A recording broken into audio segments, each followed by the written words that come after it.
Annie's gonna miss speed it limit this is evening, unfortunately. 64 kilometers per hour. I'm trying to convince her to come in my place, but she's saying The pit exit looks clear. she's with the kiddos, so she won't join. Okay. No worries.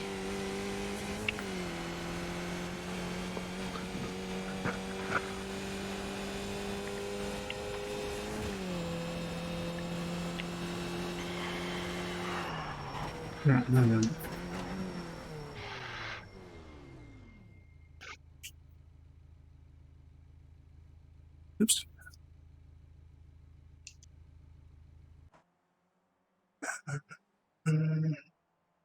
Seconds.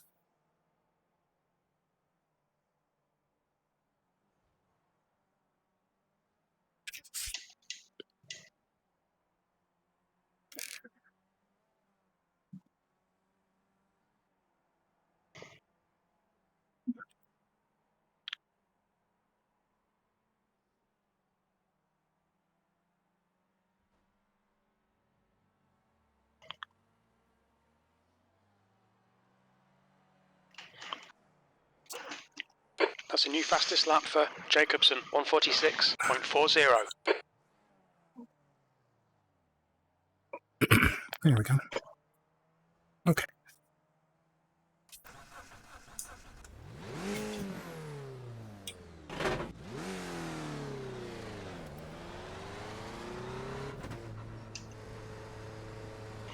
Pit exit's clear. Don't cross the white line.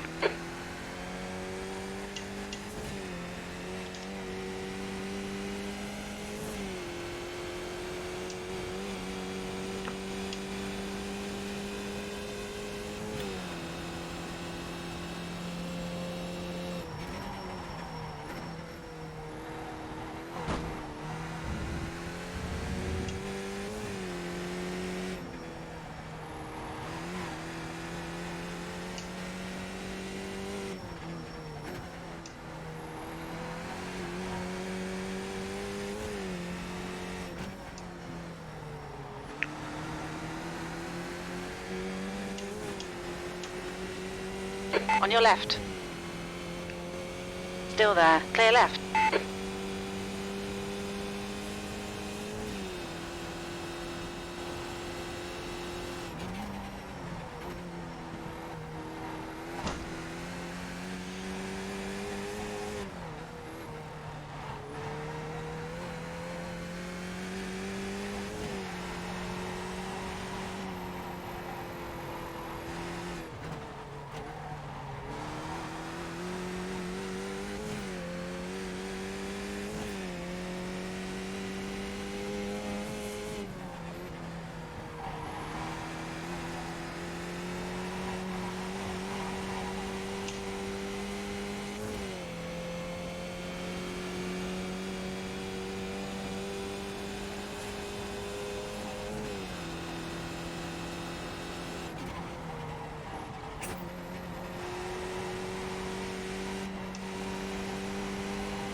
Oops, Yellow sorry. flag.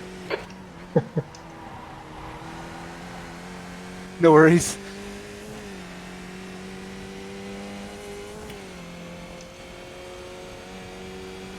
I was excited to finally break below 148. And I screwed that up.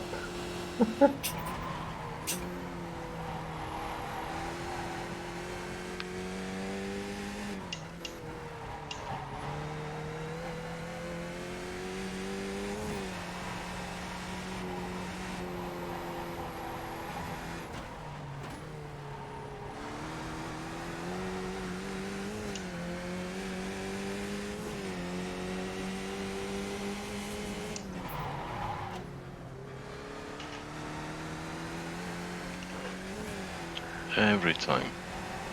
I almost made it a whole tank without putting it in the wall. Left side. Hold your line. Clear left. Go Danny.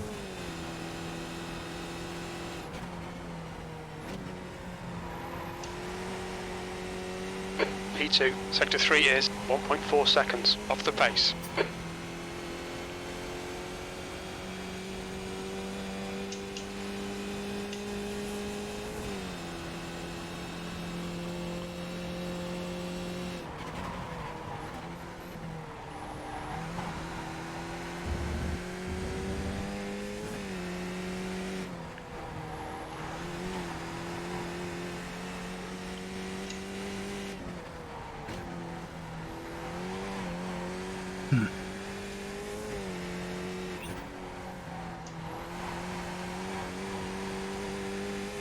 Hey, what's going on, Ben?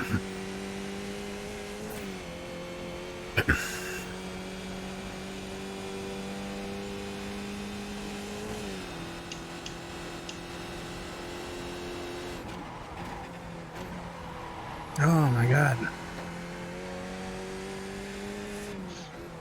Maybe we should have done less racing and more practice last night.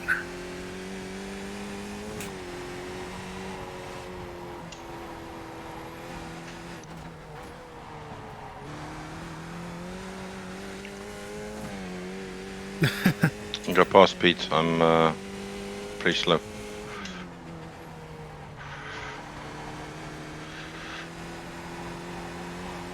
Yeah, Dennis has a way of doing that at the dive bomby fighty tracks. It's kind of his thing.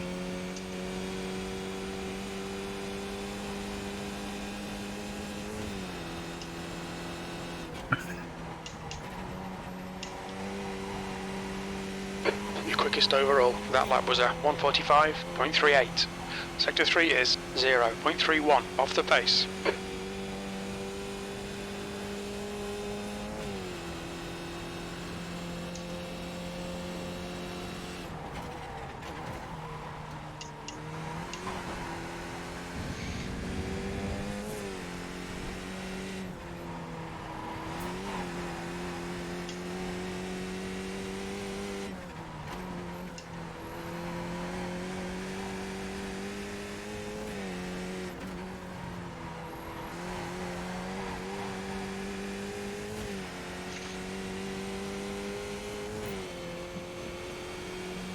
First lap he does, and he's a tenth faster than me. He's probably still on cold tires, aren't you?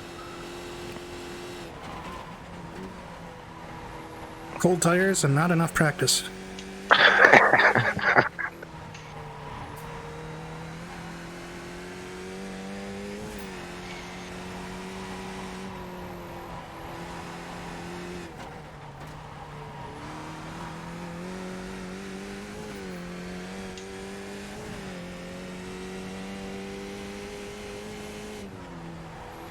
Oh, damn it.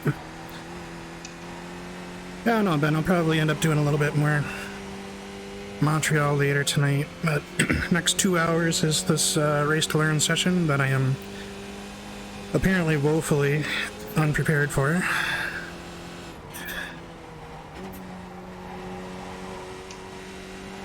That puts you 1.3 seconds ahead of P2. Sector 3 times okay. That was a 1:44.13.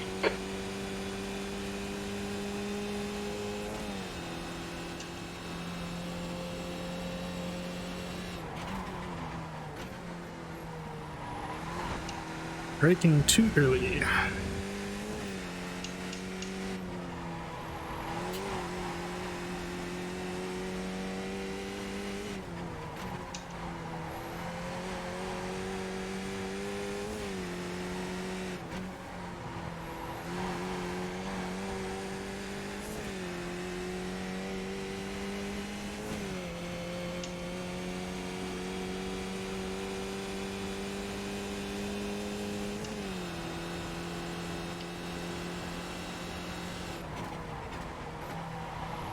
Damn it. Too late on turn-in.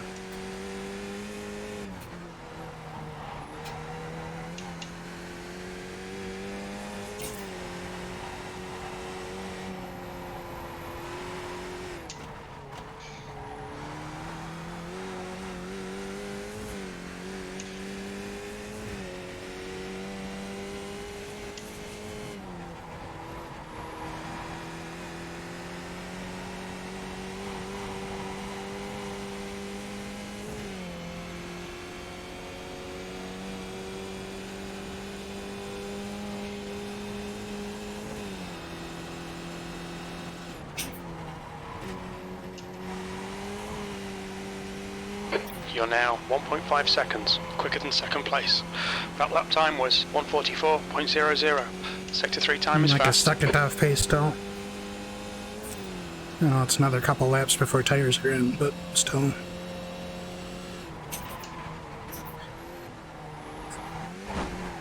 Closer. Fucked up the apex on that, huh?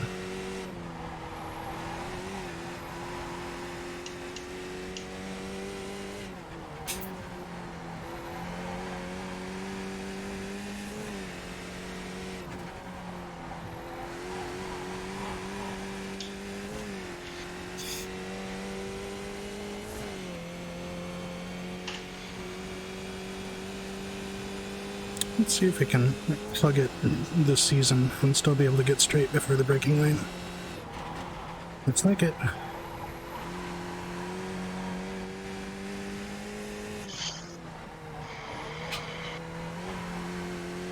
What's going on, Protector? We're just warming up for the Race to Learn session. Once we get started, I will be going on a hot mic, so I won't be responding to chat until after we get through the walkthrough bit. Pete, can you shout when you're ready? Yeah, will do. I'm getting there.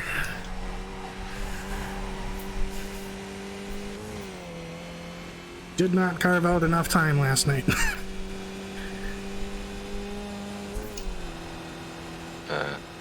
Gets busy during the week, man. It's understandable. You're currently 1.5 quicker than second. That was 1:43. They drive IndyCar on this track, don't they? What's that? Do they drive IndyCar on this track? I think they do, don't they? Oh, yes, they do.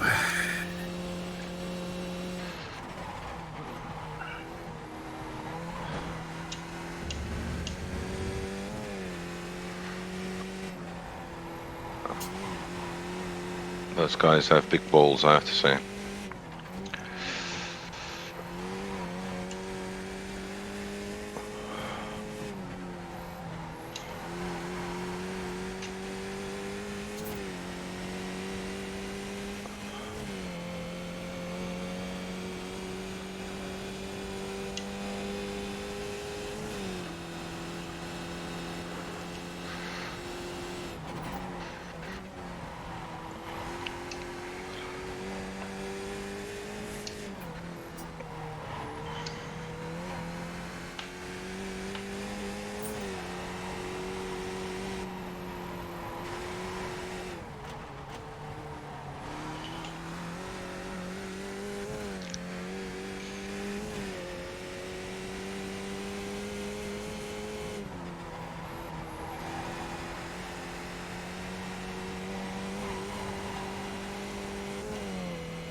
You're now 1.8 quicker than second. Sector 3 time is quick.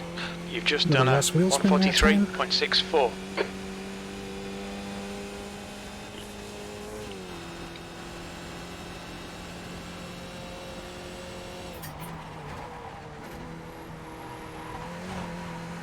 Need to cut that curve a little more. Carry some more momentum. Maybe a little less for that one.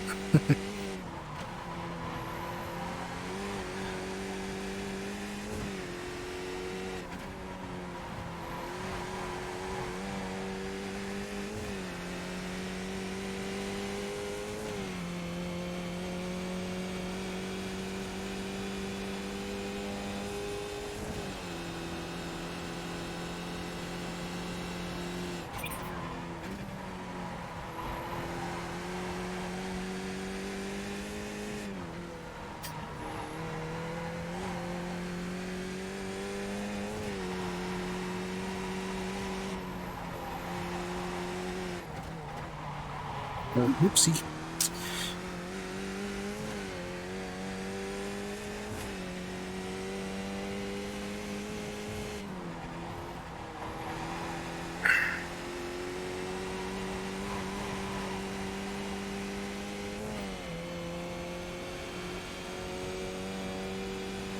Okay, then we'll do one more, and I think it's just going to have to be good enough.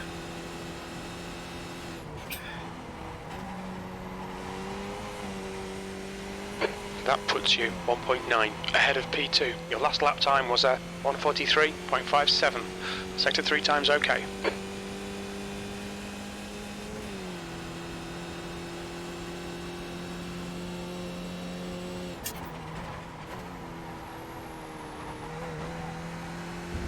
I'm late getting the throttle.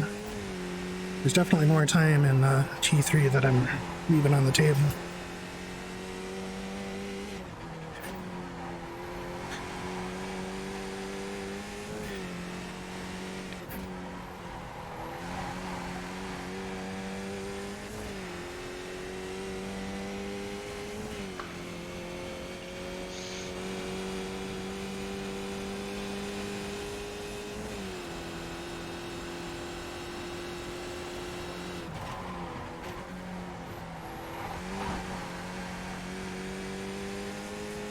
Also, T7's not quite right yet. I'm not using the hill properly. Not just yet.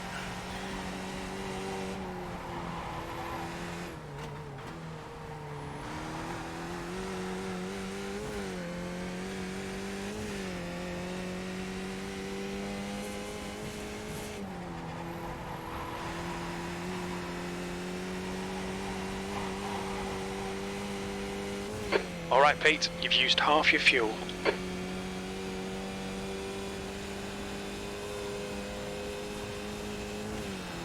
You should get a bonus if you can get an off track at that little grass section without hitting the wall.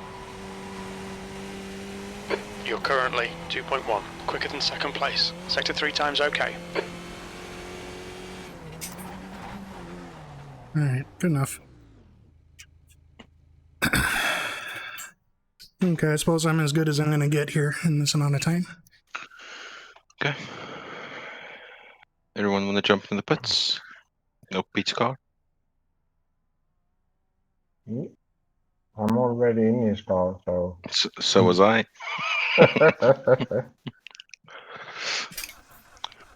Okay, so I think, like last week before we get started, are there any particular pain points or, other than just doing the general corner walkthrough, which we'll do, are there any particular concerns around racecraft or something where the car is doing something funny? Anything like that that you would like to talk through?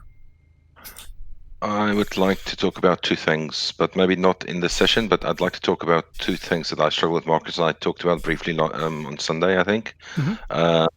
Lift-off oversteer, Sure. catching the car in that case, Mm-hmm. and threshold braking. I've got a question around that specifically, which I figured out, but I don't know if it's correct, on Montreal last week. Okay. That you can brake at 80% braking. Or you can brake at 60. Some turns I would brake at 60 for longer instead of 80 for shorter because it gives me more stability turning in. I don't know if that's a thing.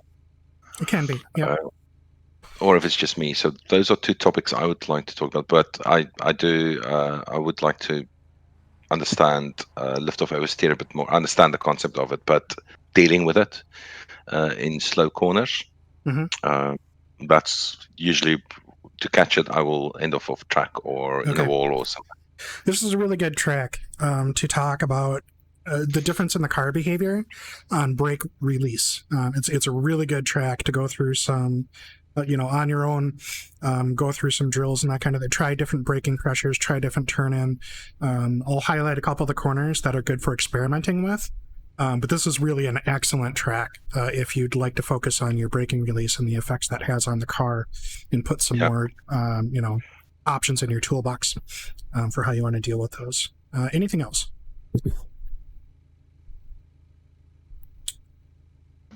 Not what I can think of now. Okay.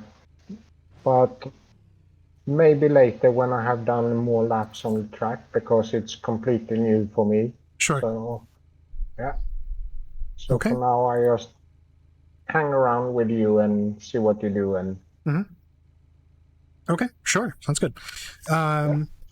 So before we get started, I mentioned it last week. This is another one where, everyone's kind of looking at those walls a little bit nervously. It's definitely a confidence track, and being able to be comfortable in what you want to have the car do, instead of being worried about what you don't want to do, right? If you're, really work on playing that mind game with yourself through this whole track, where you're not worried about hitting the walls, you're worried about being precise and putting the car where you intended to, which by definition will mean the car did not get placed where you did not intend. So that's definitely going to be a recurring theme throughout this whole thing. Normally, once you get comfortable with it, once you have the muscle memory here, hitting the walls is more of getting a little bit greedy, right? Trying to squeeze out that extra half a tenth is what'll get you here. Once you're comfortable with it in general, though, it's really not so bad to have safe exits. On that note, the other big focus here, we're talking about being precise, putting the car where you want it. Lines and exits are everything on this track. This is a very good teacher for managing the car's weight, like we talked about with braking, and rewarding good lines. So just as you're going around this track, don't worry about hitting those lap times right away. Really, really focus on what you're doing with your lines. And maybe if there's something you can do with your braking and turning to maximize those lines. Okay, so with that said, let's go ahead and get going. All clear on pit exit. If you're coming out of pits here, always try and stay very far right. Just a word of caution. And keep an eye on your relative. If someone's going to be coming flying through at full speed, they're going to be pushing all the way out to that right wall. They might already be fully committed. Really keep an eye on it. Otherwise, just kind of trace around that right side if you're coming out into traffic. Keep yourself out of trouble. Okay, so T1. One thing I noticed right off the bat with newer drivers, and it's kind of a red flag to me that I need to watch out. People kind of treat this like it's a gutter on a highway. Or a city street, rather, right? They'll stay to the right of this crack because it just seems a little bit safer. Don't. Use the whole road. You can get right up to the wall here, and you really want to, in order to make these corners safer for you as you get through here, and be able to hit those exits and be able to get to throttle a little bit sooner and have a little bit more time to react if you do get it a little bit wrong. So braking points for this, I'm usually looking at about this 300 board, I'd say, a little bit earlier than that on cold tires. It's very, very hard straight line braking. And then right away, we're going to be talking about left-off oversteer and trail braking. It's a little bit difficult to see, but right at about the 100 board, and maybe a little bit after even, there's a very, very small leveling off of the track. So we're actually going very slightly uphill as we're braking here. And like we talked about at some great length at VIR, if you're turning and braking over a crest, you kind of want to put it in a little bit more sideways than you normally would, because the car's going to push wide a little bit. It's going to get lighter as it goes over that crest. So just be aware that there is a little bit of a crest here, and you can use that to figure out if you're going to need to lift or not. Once you get comfortable with what it looks like, what it feels like, where the car should be as you're coming over this little raised bit, you can start to make corrections very easily. So the crest is basically right here. It's subtle, but you can definitely see it. You can also kind of key in on the pavement change to orient yourself to figure out if things are going the way that you would like. Key to this corner, big cut on this curb. You really want to push it over it pretty far to be able to get to throttle early and carry a lot of momentum. It also discourages dive bombing if people see that you're able to take that really tight entry. On that note, this corner is the Holy Land, because you're probably going to meet your deity of choice if you're not very careful lap one. This is an absolute disaster a lot of races. I mean, just flat out. It's one of the worst corners on the service, I think, in Skippy for surviving that first lap. But after that, it's fine once people aren't going 2 and 3 wide. So just protect yourself going through here, right? If you need to take that inside line, take it way inside, right? And be very careful not to drift outside. If people are coming up on your inside, plan on going far around the outside, because there's probably going to be some issues. And also, this is a very short run up to T4, the next right here. So there isn't a whole lot of point in trying to win this corner unless you think you can get significant over. So, okay. The big thing to watch out here is just to not be exiting before that black tire barrier. For starters, it's death. And then secondly, if you do exit that far back, it means that you could have carried a lot more speed, and you probably turned in a little too early. I try to keep the wheels on this curb no further. You can take a little bit of grass, but it's sketchy. If the left rear starts to spin, you're going to have a bad time. And if you get sideways here on the track, you can see there's nowhere to go. So you'll probably get lambasted into next week if you do put it sideways. So, just be mindful of putting the car exactly on the exit, no more. Also talking about gearing. That's a second gear going over the apex. People will go down to first, not realizing how much more speed you can carry. Don't feel bad if you take it in first. Just be aware, like that's a mid-high second gear corner at full chat that the car can take it. Okay, so coming up here, this is an earlier turn in than it looks like. So I tend to take this in third. Again, if people are fighting here, because the next corner that's coming up is a decreasing radius left, I almost prefer to be on the outside. With the caveat, if I really don't trust people will be able to hold the car, then for safety, I'd rather be inside. But if it's in a real racecraft situation, we've got relatively even drivers, I'm comfortable, I trust them, I'd rather be on the left here, because unless they get fully clear of me in this very short straight after this corner, I'm going to have the inside in highly, highly preferred line for the next corner. But in clean air, I'm taking this in third. I'm turning in much earlier than it looks like. And I'm going to take about half a car in third here. And I'm going to be sighting in that red Firestone on the exit. That's right about where I want to put the car. And again, this is one with, confidence and muscle memory once you get comfortable with it. There's lots of time to correct. Once you get comfortable with what it feels like going over that curve, you pretty much know right away if things are going to work out properly after you've done it a few times. Don't be scared to lift, be safe here. But this is about where you want to put the car. You should be full throttle from the time that just before you hit that apex on T4 all the way up through here. The next interesting bit here, there's a little kink in the wall.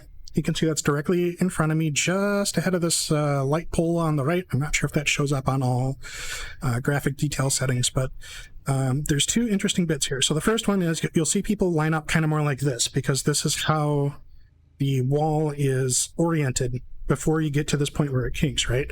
Well, that person is going to make this next corner tighter than it needs to be.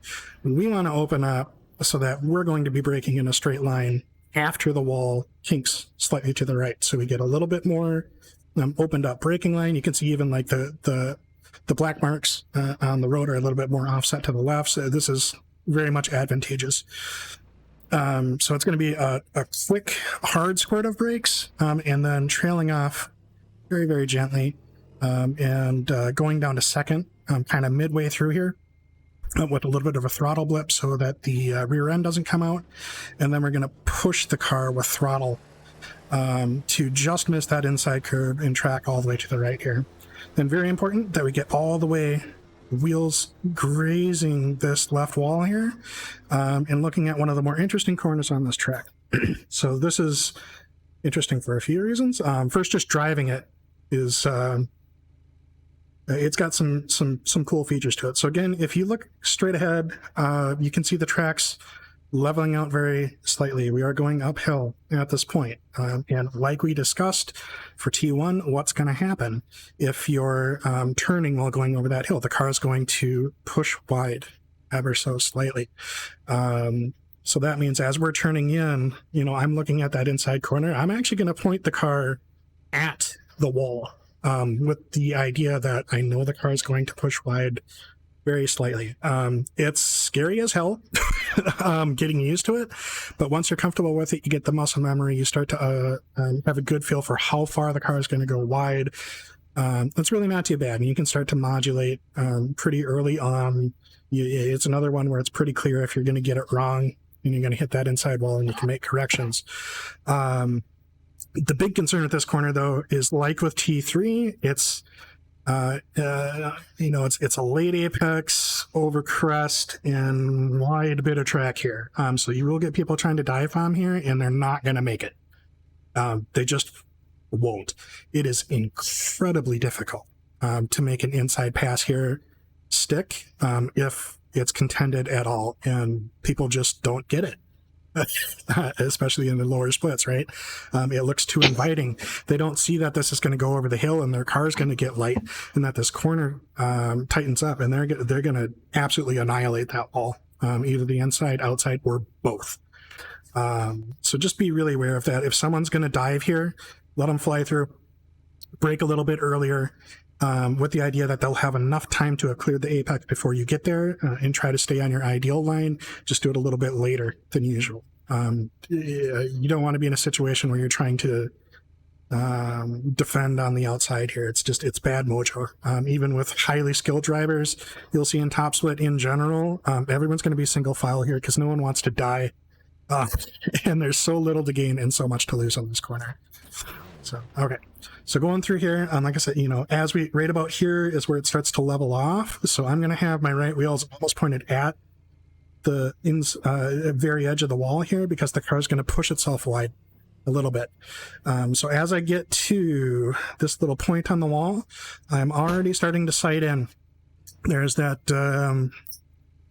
little overpass deal. I'm looking at where the blue fence or whatever we call that, the blue banner ends on the concrete wall there, and I'm starting to orient myself to, because I want to hit just after that. So I'm starting to pay attention to if I'm going to hit it before I've got too much speed, I need to pedal a little bit.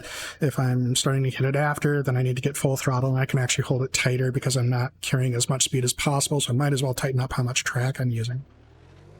Okay, pretty straightforward on this bit here. I try to stay full right. I don't use the very inside bit inside this white line just because it's super, super bumpy, which I find, at least in Skippy, upsets the car a little bit. You can start to hear the differential complaining as it's going over all the bumps, so I just avoid that bit just because of the road surface. Now, in faster cars, normally I'd want to swing out a little bit here because I want to be able to brake in a straight line, skimming the left wall just as I'm going under that next overpass that I see here. But in Skippy, we're not really going that fast. So we can reduce the amount of surface that we're going to cover, and we can keep it relatively tight, but the same principle still applies here. I really want to have the wheel very straight, and I want to have the car completely parallel to the wall as I'm braking pretty hard here, right? A lot of people will come in at a little bit of an angle, which means they're still turning slightly, means they can't brake as hard, and they're going to have an issue. Now, this corner is one where you can make passes stick on the inside. Outside or inside line can work here. So as we're going through practicing that kind of thing, definitely practice what it's like to be on the inside line here. It can serve you well, but you don't want the first time you do it to be when you're in traffic. It is a little bit, it does feel different. So you think about like going through, like taking the inside line on Corkscrew at Laguna Seca, right? It's totally viable, but it feels pretty different than coming through on the optimal line. So you do want to practice it a few times, but it's viable. This is a legitimate place to get some work done. So anyway, I'm braking basically at that overpass, maybe a little bit later, depending on how I'm feeling about how things went with the tires and everything. And again, we've got one of these little hills that's going to impact how we want to take this corner, right? So I'm typically going to turn in a little bit early because again, I know we're going slightly uphill now, which means we're going to be going downhill just before we hit the apex, which means the car's going to get light. So I want to have the car turn in a little more than I usually would. Again, I'm going to take a good healthy amount of that curb, and I'm sighting in between where the end of this black wall is and where you see this kink directly in front of my car right now in this wall is, and I'm trying to slot the car right about at that point to maximize the amount of track I'm using, and I'm already looking ahead to the, again, the overpass. The overpasses are basically the visual marks for many things here. And I'm going to stay in second here, and I want to get the car as close to this right wall as it's straightening out here as possible, and start getting on brakes and turning in here. Now, for this left, it feels strange visually. Taking a look at it, it's a little bit later apex and a little bit faster apex than it looks like. So again, now we're going downhill, and the track's going to very slightly compress and move uphill. So like we talked for VR, anytime you've got a track compression, it means that you're going to get extra traction to the wheels that you can use for any purpose you like. Braking, accelerating, turning. In this case, we can use it to turn the car in a little bit more, which means we can turn in a little bit later and still make this late apex, because right here, my rear wheels at this point are just going over that compression, and I'm going to get just a little bit more rotation. Do not touch this curb. It will piss in your Cheerios, as with most curbs at this track. You generally want to scare them, but don't actually touch them. The exception being at T3 early on, and then T7 that we talked about being a valid passing opportunity. So I generally take that in second. Some people drop down to first. I find that a little unstable, but you can do it in either. And then we're looking for backing out pretty late, skimming this wall again so we can open up this next left. And I'm looking to take a little bit later apex and allow the car to drift out, I don't know, a couple car widths, I guess. I'm generally in third at this point. And then try and lift a little bit and avoid needing to use the brakes if I can. And again, just kind of scare this curb, but don't actually touch it.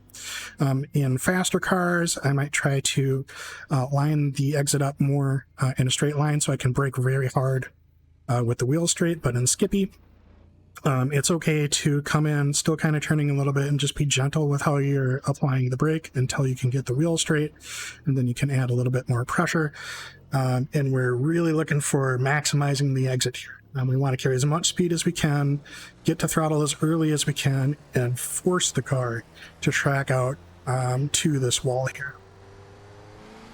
Okay, this next section, again, you'll see a lot of issues here with people just trying to get that extra half-tenth and causing issues. And it is a scary section to get used to, but once you're used to it, it's pretty much old hat. So we're looking at starting to brake gently at this 200. And again, we're paying attention to the fact that there's a hill directly in front of us, which means we're going to be going slightly downhill, which means the car is going to behave a little bit different. The rear is going to be a little bit lighter than usual. What I'm looking to do here is treat the next two corners, if possible, if I get the speed right, as a single corner. So my guide for when I'm going to turn in, when I'm going to get to throttle, what my line needs to look like for this first corner is entirely based on me mentally thinking ahead to what the right after this is going to want from me. Because the ideal line through this corner would be a little bit different if there's a huge straight after it and I didn't care, right? So I'm actually going to compromise this one slightly. I'm going to turn in, I'm going to get to throttle a little bit later than I normally would, just to make super sure that I can get hard on throttle and get over to this left wall, while still keeping a little bit of steering angle, and be able to stay on throttle and not get out of it. And then just kind of tighten up the steering angle a little bit, and push the car out to the outside of the track again. That's another section where if anybody tries to pull a pass there, they're dangerous. They don't know what they're doing. Just give yourself space. Stay safe. That is a single file section for sure. This straight is where a lot more of the work gets done. If you need to facilitate passes, if you've got, you're doing some draft leapfrogging, that kind of thing, this is a good place to get it done. You'll see a lot of people are a little bit scared to get close to the right side of the track here to straighten out the wheel.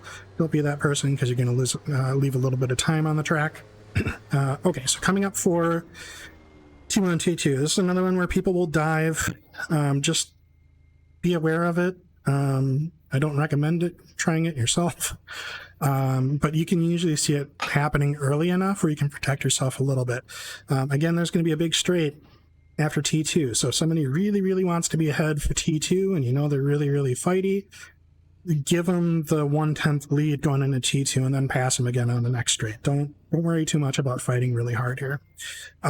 For coming up to the section, once again, we've got a little uphill here that's going to impact and inform what we want to do with the car. You can see ahead, right where the track surface changes, it becomes a little bit darker. At that particular point, that's where it starts to head uphill a little bit, which means we're going to have a little bit more traction than we normally would. And as we discussed a little earlier, if we've got a little bit more traction, we can turn in later and still be able to hit our apex that we want to carry a little bit more speed into it. So on cold tires, I'm looking at this 300 marker. I'm probably going to brake at or maybe a little bit after it. As the tires come in, I get more comfortable. I'm going to start pushing it closer and closer to where this black banner turns into the red banner. Some people push it even a little bit further, but I get a little uncomfortable with that. Anyway, the braking point will change a fair bit. In general, tires are a big impactor, so give yourself space, give yourself time when you're on cold tires.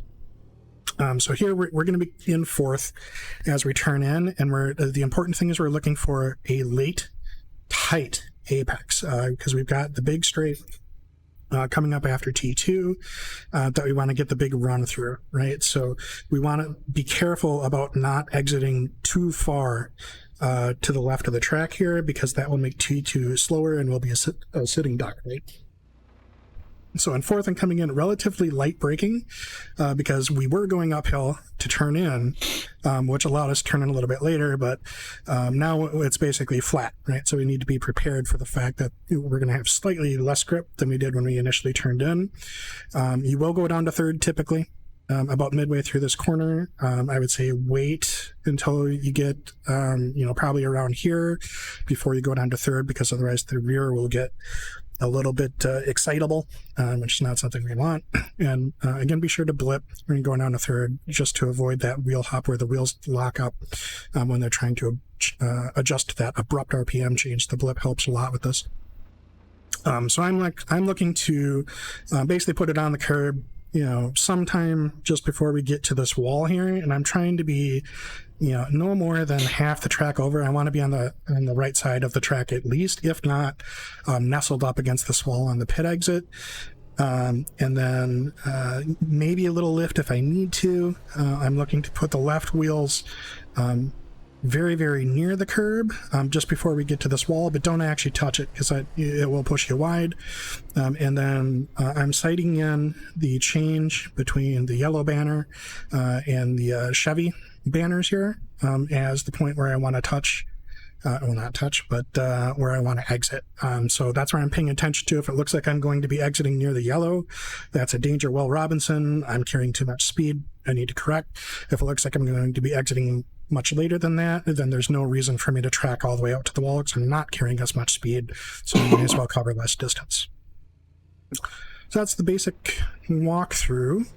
I don't know if you want to just we can do a lap, or we can talk more about the trail braking. Up to you guys.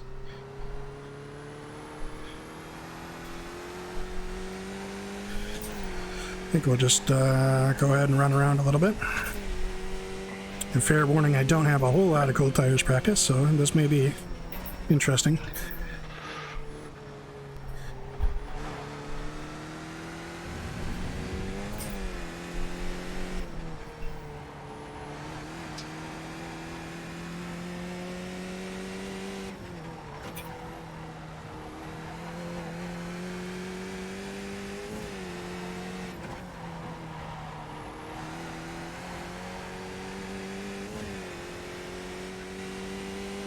So one thing noticed there on that T5, I very, very gently touched that curb. I try to avoid doing that. It was a small mistake. I want to get close to it, don't actually touch it.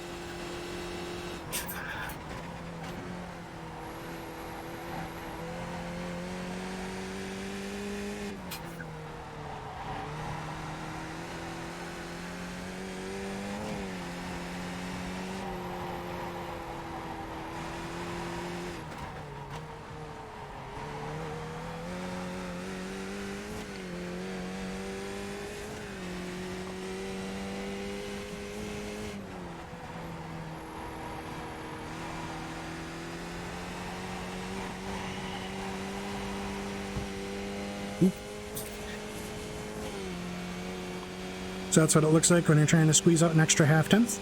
Don't do that.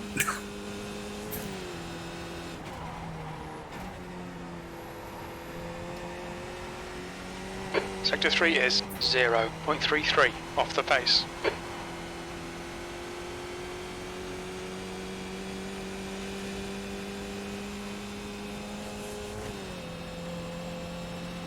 So tires are still pretty cold, so I'm going to brake a little bit earlier than I would normally be shooting for, and going before the 300. Because once they're warm, I'm really trying to stand it on its nose, by braking at or even a little bit after the 300.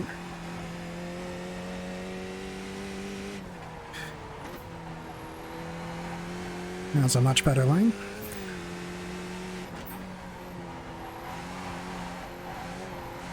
So there I had to adjust a little bit because I saw that blue.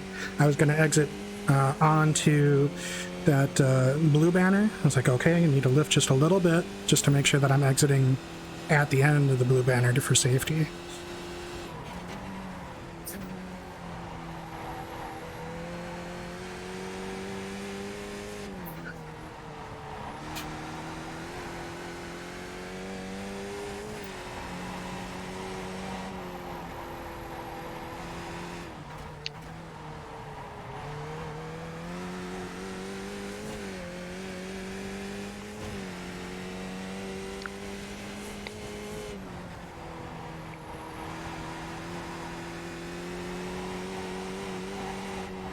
Yep, a little too early there.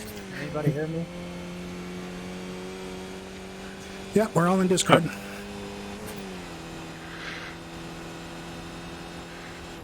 Lord have mercy, it works. Your lap time was 1:45.68. Sector 3 time is quick. Okay, so tires are coming in a little bit, so we can start to get closer to the normal braking points. Still a little bit cold.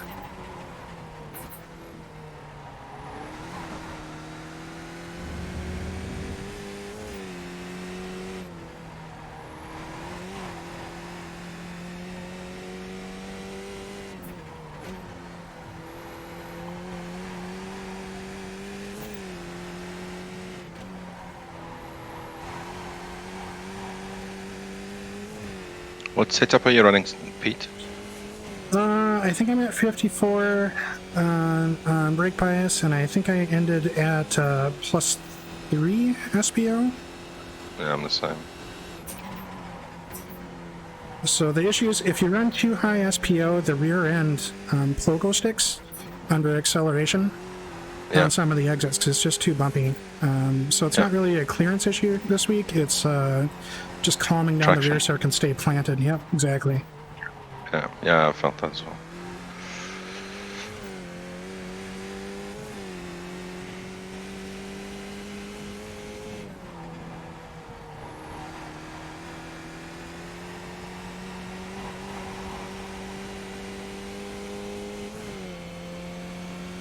Okay, so I guess that gives a good indication of the lines.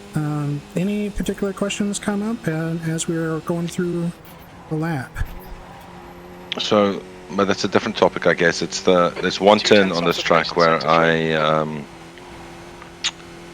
suffer from spinning out, and it's called it's lifting off or braking too late. It's probably braking too late. So I think for me to deal with that is to brake earlier and enter slower. I guess that's my issue. My main issue. Is it this one? No, it's not that turn.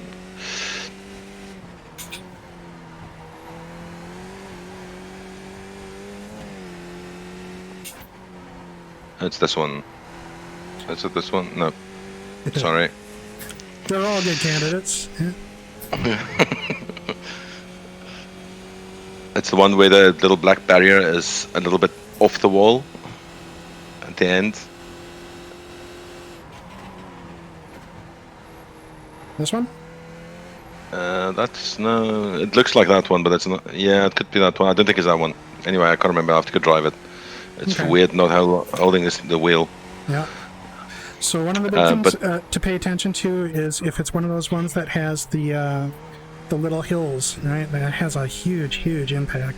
Yeah, that's probably what it is. And this one's a common one for people to overcook it too.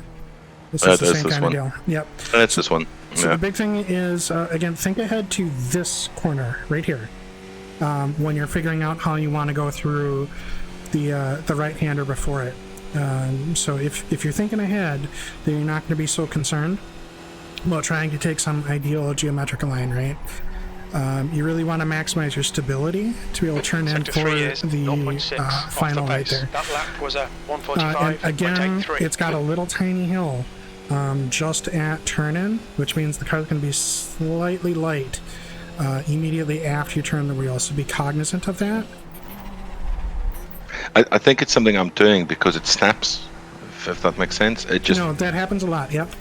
It is. Okay. So it is a matter of being very gentle with how you're tipping it in. Again, because you're not trying to just, get, a monstrous corner for that one. You want to get a monstrous corner for the one after. So be very ginger and delicate with how you're turning in, with the goal of being able to get the car under control to the far left wall, because you've got that next right that's coming up. You're not trying to maximize speed there, because even if you did maximize speed, you would actually have to lift a little bit before that final right. You're just trying to maximize the line. So go ahead and slow it down a tenth, and you'll gain it back on the corner immediately after. Okay. And it is a gentle braking as well, because when you're first turning in, you are going uphill slightly, which means it's going to turn in a little bit more than you expect, and then it's not uncommon for that to get compounded. Actually, we'll just go through this a little bit slower. Right here, you're going uphill, right? You can see it level off right after that 200 bar. So what I see a lot of times, and I've done it myself, which is why I understand what I'm seeing, is you'll start turning in at the 200 and you get more turning than you expected because you're going uphill. Right? And you're like, oh, shit, right? And then you lift off, and now you're going downhill, and you've turned in too much, and you lifted off, right? So that's going to cause the rear to come around. So it's really being very patient and again, spotting that exit, because all you care about is being able to get a really, really strong entry into the following corner. So instead of trying to maximize your exit speed here, you're really going to maximize the exit line, even if it feels like you're going to sacrifice a tenth. It's super, super worth it. And I'm basically coasting well before I get to the apex here, and all I care about is not touching that curb under any circumstances, because it will absolutely annihilate you, and making sure that I'm not exiting before this yellow bit, just so I can get as close as I can and stay full throttle for a late apex for this guy. Okay. No, it's that combination of getting more turn-in than people think, and then I think that's spot on, actually. And that's one I am personally very familiar with. I've done that quite a few times in GT. Okay. You guys okay to jump on track a bit? Sure. Yeah, sure. Or do you want Pete to cover anything else? Yellow flag, keep your wits about you, mate. I'll take silence as... I Follow don't the think so. Yeah. Okay, so who wants to take the lead? Our drill master is not here this evening, so I don't know. Pete, Marcus, I don't know if you're comfortable with the track yet. Not yet. Okay. So Pete, do you mind going ahead? I'm going to go ahead and grab a new car. How about I break up the rear?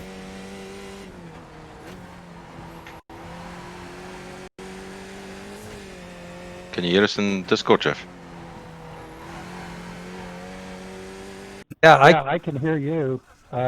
Is it not working there? Yeah, we can hear you. Get a little bit of an echo, but it's good.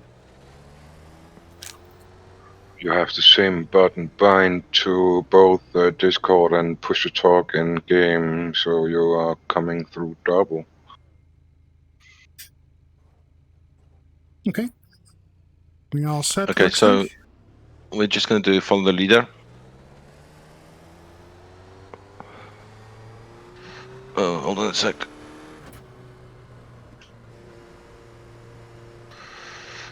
There we go. I'd say let's go ahead and do the lead changes on this straight, It'll be much safer than trying to do it right at T1. Yeah. Sounds good.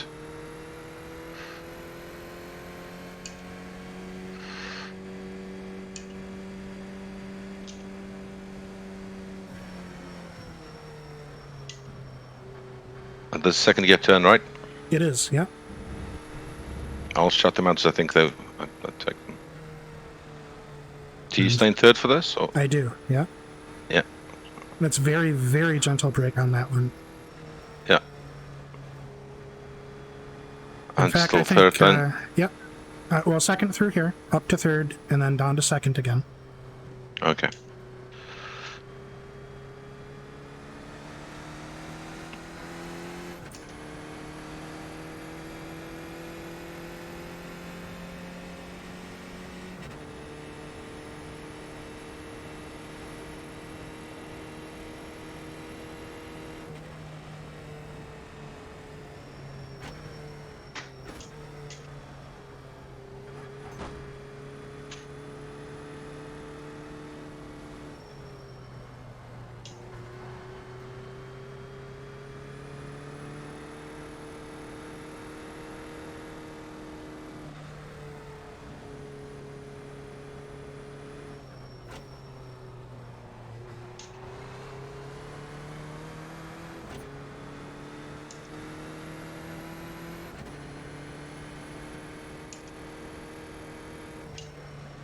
Okay, you want to put a little more speed in it, or are we ready to switch?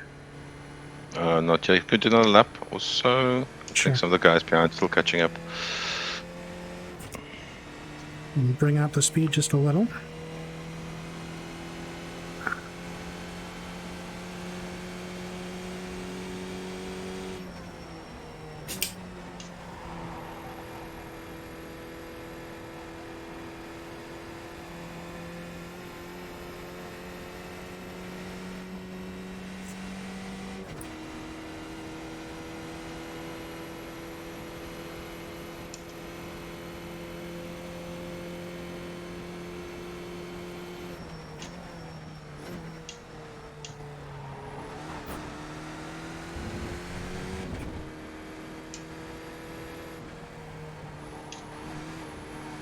So like at this speed, I didn't have to brake at all for T4.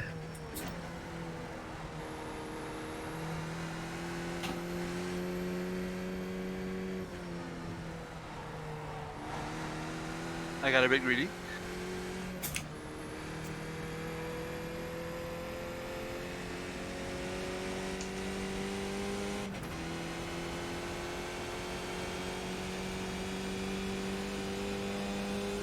Jeff is falling behind.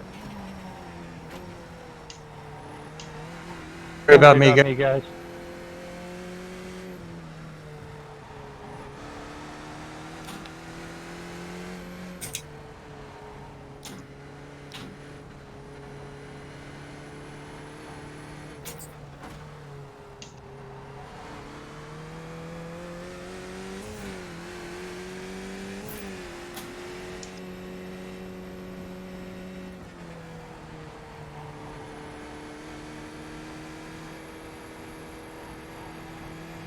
Pete, one thing you do that I struggle with, you seem to turn the car very quickly. I don't know, because we're going the same speed, and I just can't turn the car as well as you can. Maybe we'll have to take a look at your telemetry and just see if there's some wheel scrub or something like that going on. Sometimes less is more, you know, with steering input. Sometimes the front tires get overworked. Okay. Okay. What I have noticed is that Pete is extremely good at using the weight transfers, and that's something we all are missing. That's probably what it is, yeah. He's catching the car at the exact right time, and I'm struggling doing that. Like there again, he's done it again.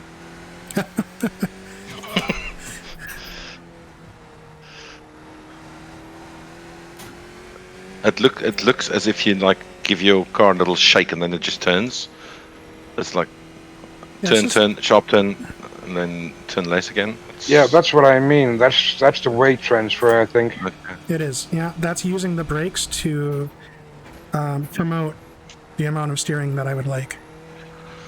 Right, I'll that's something I'm think of gonna a way to do. Maybe we'll have a standalone session on how to do that. I really need to think through the best way to illustrate. Yeah, you can test it on me. Fair enough. I understand the logic behind it. It's just yeah, it's coming up with something so you can feel it.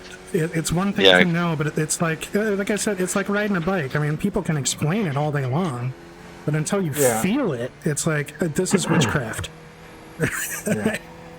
Until it just happens, and you're like, oh shit, okay, yeah, it's not so bad. Do you turn and then apply the brake, or do you turn while you're lifting off, like on the trail braking? It depends. It depends. Yeah, it depends on if I. It depends on if I want that initial extra bite or not. Sometimes you'll do it on purpose to have the wheels turn just a little bit before you bring the weight forward. Other times, if you're under like this section coming up here, you're under very, very hard braking and then letting up. So there is no option to do it another way, right?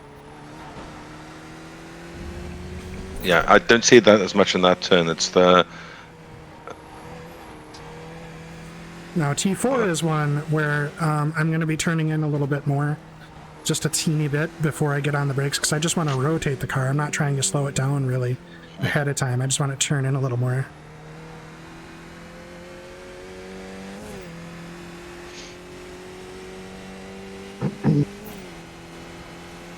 So what I think you try, or people are trying to get from that, is most of the time you actually initiate the turn-in with your pedals, not with your steering wheel.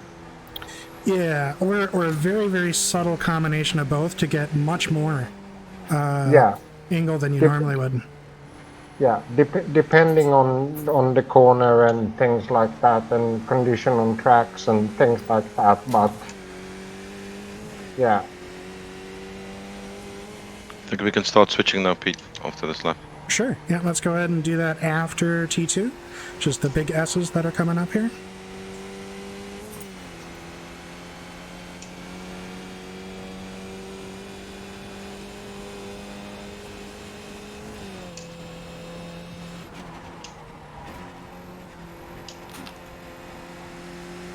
I'm gonna catch Sector 3 is 1.5 off the pace. I'm gonna stay right and go ahead and go by.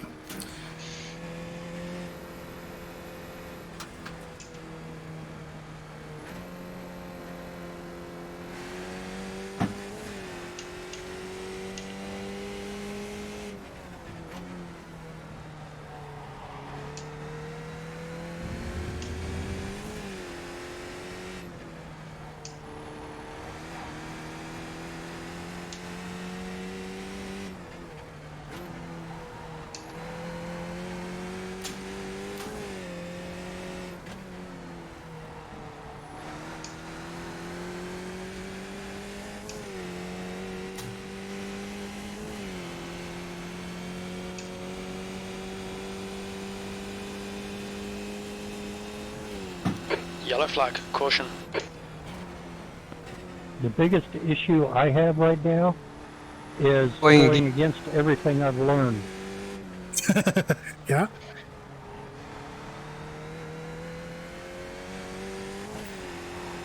All my years of racing, you're taught never remember a corner, take each corner as you see it. And here, it's the exact opposite, and I struggle with that.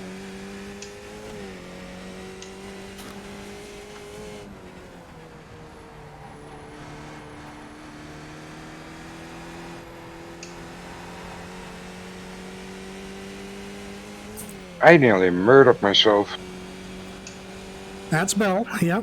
I said most of the mistakes here, it's that once you're comfortable with it, it's not that it's horrifically challenging to get around without incident, it's that it lulls you into a full sense of security and beckons you to try and squeeze out that extra tenth, and then that's where it all goes pear-shaped. So Yeah. a bit of a mind Yep. game just to keep it in check, you know?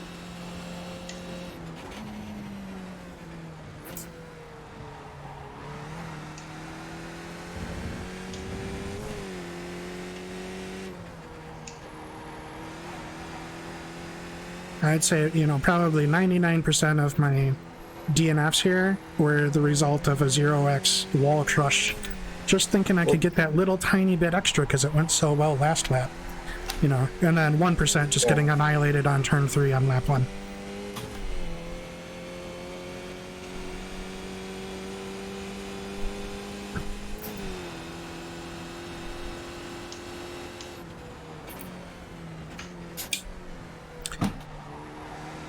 And then if we'd like, after we're done with lead follow, I'd highly recommend getting used to some 2-wide side-by-side going through T3 and T7, because you will have that happen in races, and it is something that's a little bit hairy to deal with, especially the first couple times.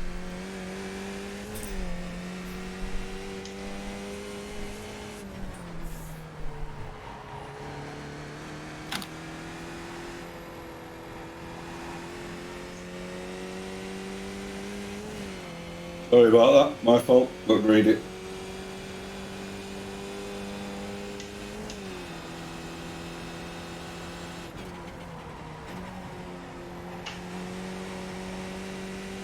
Sector 3 is 1.6 Well, there's a tire. seconds off the pace.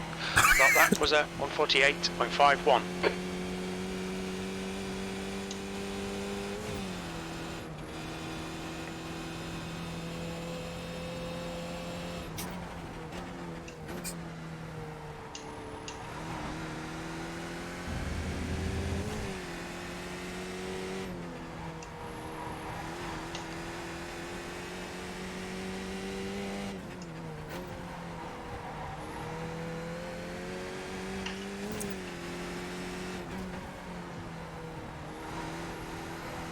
Okay, so for T6,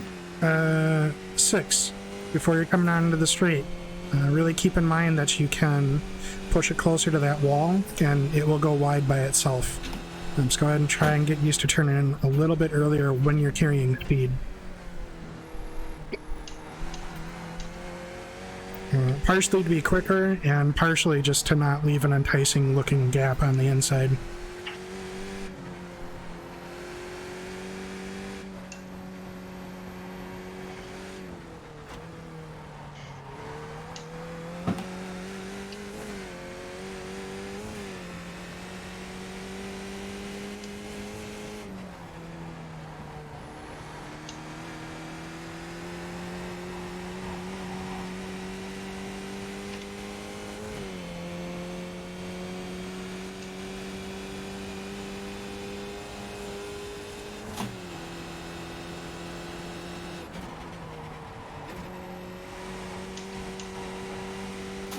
Your lap time was at 147.27. Sector 3 is 0.7 off the pace.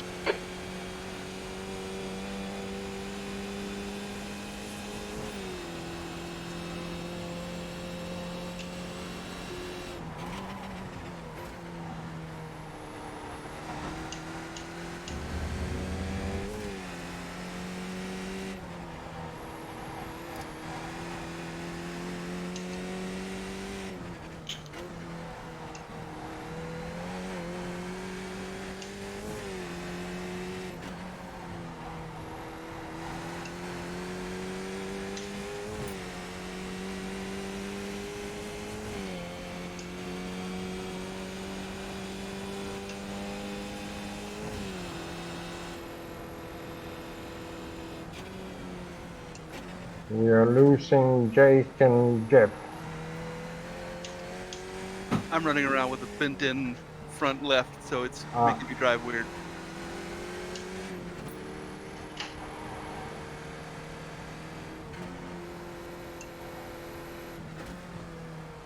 I'm testing the walls for you guys.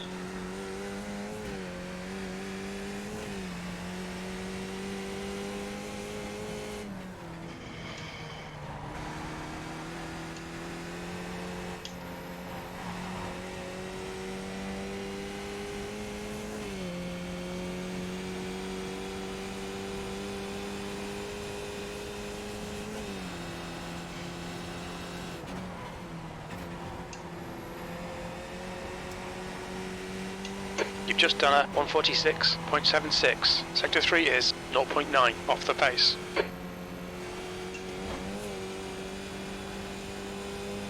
Car right, clear right.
Feels so good when you nail those 2 last corners. Yes, it does. In general, it's a really satisfying track when you get it right.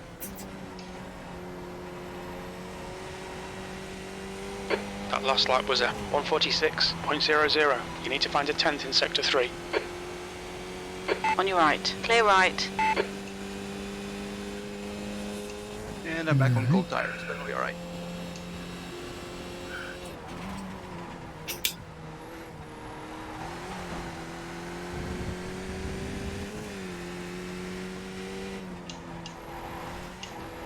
Uh-oh.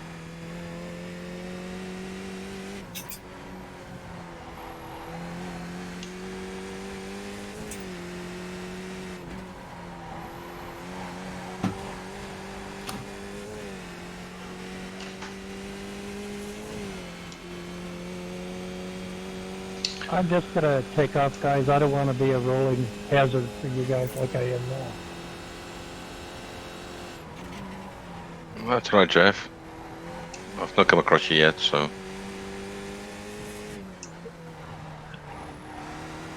I think it's intended as a course for rolling hazards, man. It's fine. Yeah.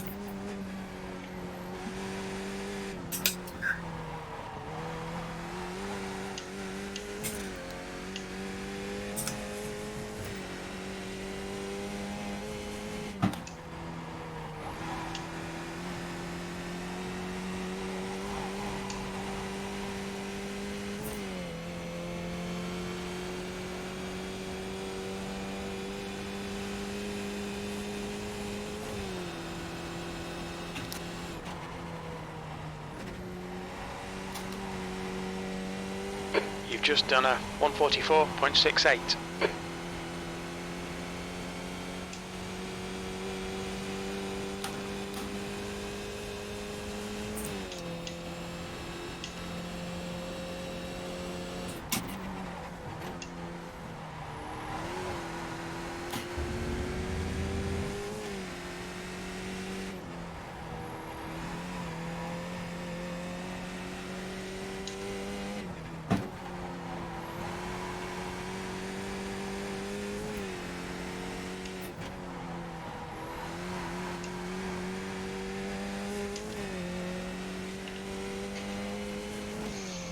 Nope.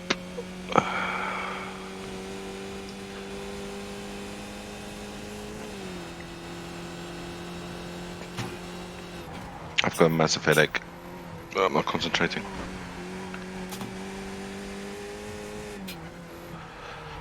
Do you guys want to do a bit of side by side? Sure. Sure, we can try it. I'm not safe, so anyone next to me, be careful. That's kind of the idea.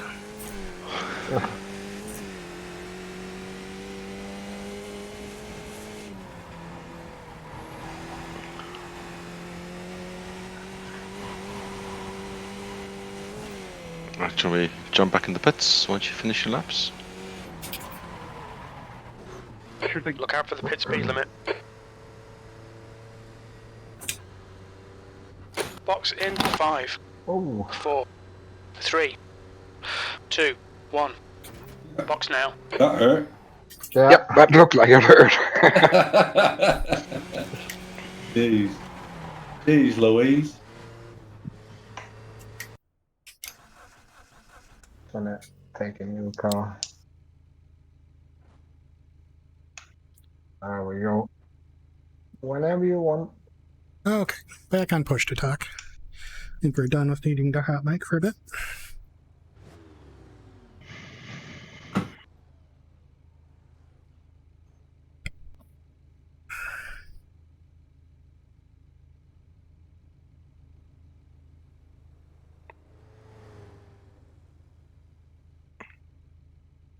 Lollipop Man pretty much hit me in the head with his lollipop, and I wasn't too far forward. It sounds like an exciting weekend. There was no hit limiter, so I gotta sit here for 20 seconds. No, you don't. Just That's usually me. just get out of the car and get back in. The Skippy doesn't have a pit limiter. It does in official races. Yeah, but it's a software one. Honestly, starting this week, I've started getting used to not having it because it's a huge penalty. Black flag you. Hold on. Oh, Penalties. It's starting this week. Actually, I've started turning it off because it's a sizable penalty to pit speed. I've actually completely passed people in the pits in certain sessions just by being able to go a kilometer over instead of being stuck 2 kilometers under. It adds up. Yeah, it does. So now I'm doing you all a favor. Right, are we ready to go? Sure. Let's go.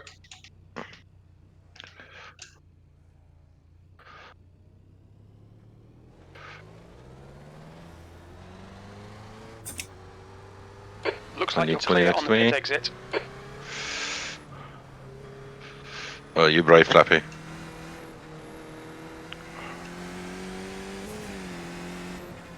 So just Yep, take it let's slow. send it. Just get used to the On spacing. your right. Clear right. Right side. Somebody on their own, Hold because your I line. am. Clear right. Car right. Hold your line. Hold your line. Still there.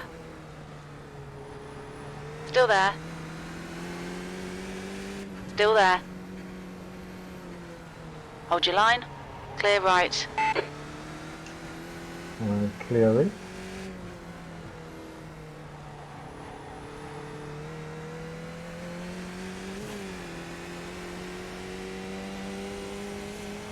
Right side. Oh. Hold your line. Still there. Clear right. On your right. Oh. Clear right.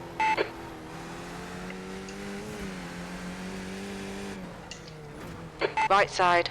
Oh. Hold your line. Clear right. Oh, this is the interesting bit for. Oh. Yeah, that corner's very different when you're coming in on the sharp inside. Yeah. On your right. This is interesting. Still there. Clear right. Okay, I did not give myself enough room. You gave me plenty. Thanks for that, Flappy. Car right. Hold your line. Clear right. I'll meet you at the pit exit, okay? Uh, I'll join up with you at the pit exit. sorry, Rome, Right if I side. screw up your Clear right. Car lap right. with going side by Hold your side. line, clear but I right. was trying to clear my black flag at the same time. Right side. Hold your line. Still there. Hold your line. Clear right. On your right. Knowing where that braking Still point there, is from clear that far right. to the right is tough. Yes, it is. That's why we practice it.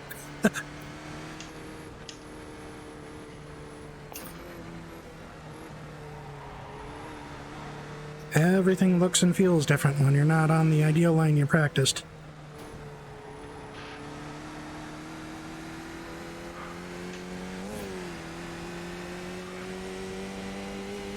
On your right.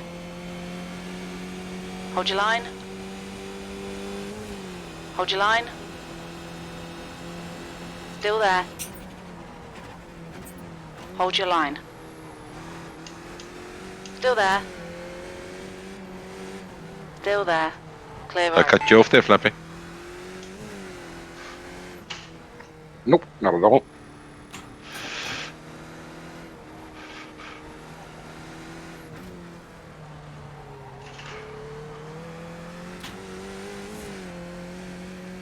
Same as you. Car right. Is that turn off camera? Hold your line. Clear right. Car right. Hold your line. Clear right. I'm not sure if it is, to be honest. Because it just started sliding and wouldn't stop. It may be that crest. Yellow flag. That Watch little out. bump there is. Yeah. Yeah, it could be that.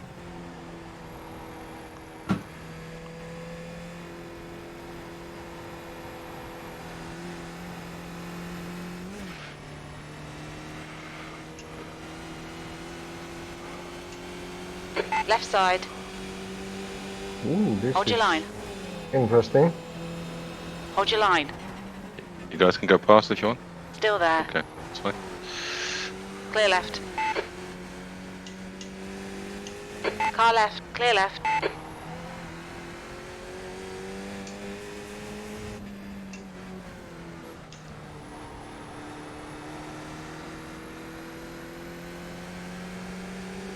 Car left. Clear left. Get in there, Jake. your Doesn't left. count if you back up before all the corners. Hold your line. Clear left. Oh, Sorry, Pete, my spotter clobbered you. What'd you say? Just stay in there. Doesn't count if you back up before the corners. On your left. Clear left.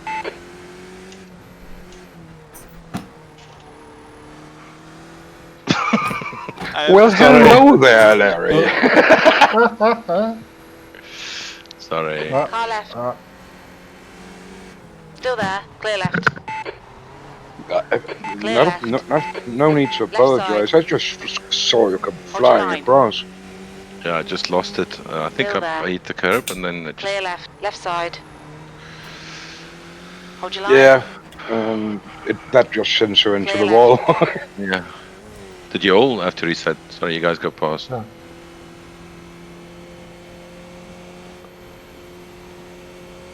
Yellow I'll wait flag. for- Watch out. For Dennis. Sector 3 is 5.0. Off the pace.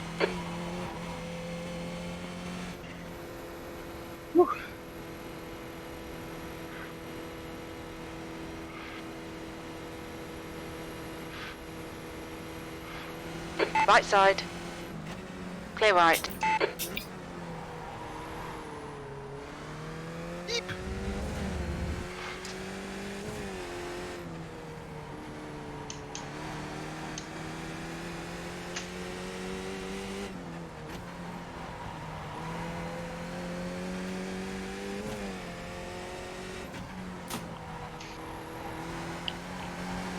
On your left. Hold your line. Hold your line. Still there. Hold your line. You cheating. Still there. Clear left.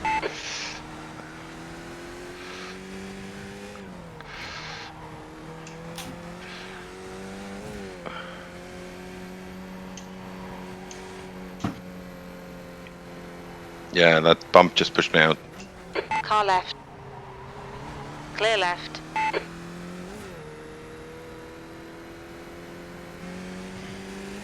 Left side. Sorry. Was it my Hold your fault, line. Andy? Yellow flag. No, no, fine. Clear left. I just saw you crashed. No. It's, yeah, cold tires just trying a bit too much there. Car left. Absolutely fine, pal. No worries. Hold your line. Oh man, Still cold there. tires as Clear well. left. I can't believe I avoided that. On your left. Yeah, you're a genius. That's why. Still there. Clear left. Car left. Still there. There you go. Hold your line. Not so bad, eh? Hold your line. I'm sweating so Hold much. your line. Hold your line. Still there. Hold your line. Clear left. So you got your Left side. SPO at 3. Hold your line. Clear left. On your left. Still there. Do you Clear guys left. want to race? Yeah, sure. Car Yeah, why left. not? Hold your line. I'll host the race, but I'm going to give it a skip because I'm Hold a your massive line. headache. But I'll settle Still them there. quickly. Just give me a sec. Hold your line. Hold your line. Still there. Still there. Go for a quick Clear wee while left. you Left side. Still there. Hold your line. How many laps is this Clear left. one? Sector 2 is Let me check. 1.8 second. On your left. Clear left. 12 On your laps. left.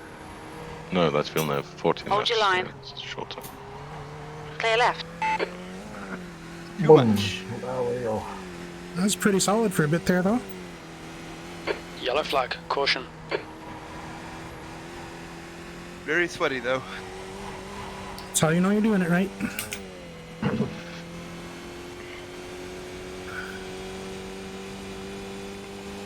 Better to sweat now than later.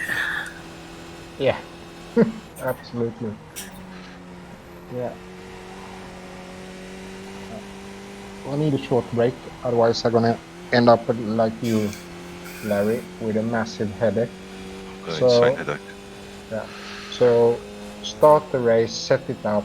If I will be able to jump in, I start from where I am, no worries about it. Okay, so I was just going to. Do you guys want to qualify? Sure. Yeah? Okay. Sorry, I was brave and I chose the beta UI to set this up. So it's learn qualifier, practice, learn qualifier.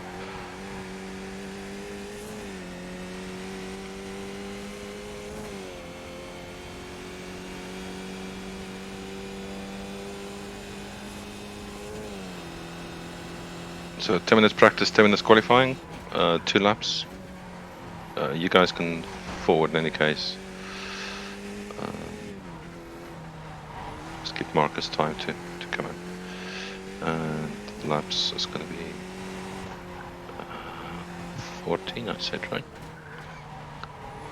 14 laps.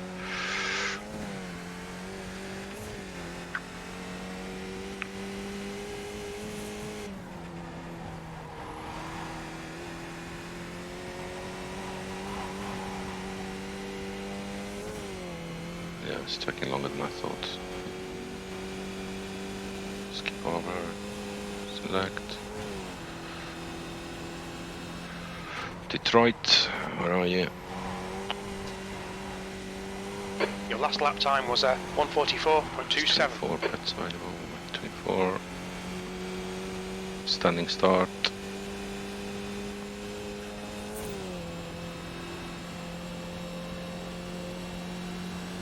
Unlimited fast repairs.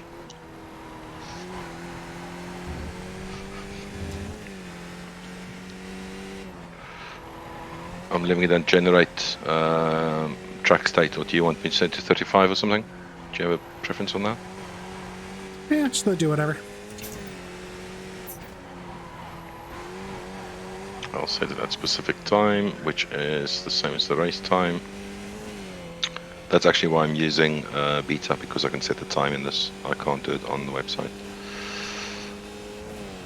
And it's 2:05. 2:05. That's fine. Qualifying 215, race at 225. And for some reason I can't set the sun accelerator on 0 in beta UI. It's so annoying. So anyway, track conditions. I'm sure I've set them. I'll generate them all. Right, you guys good to go? Yeah. Go. Let's double check. RaceToLearn, it's a league session. It's got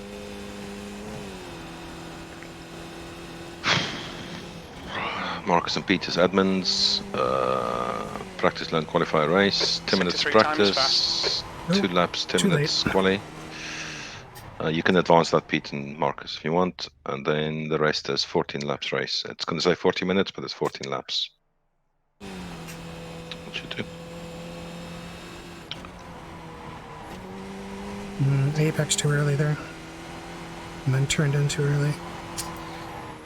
Rookie mistake. Right, there you go. Race is created. Okay. A minute here.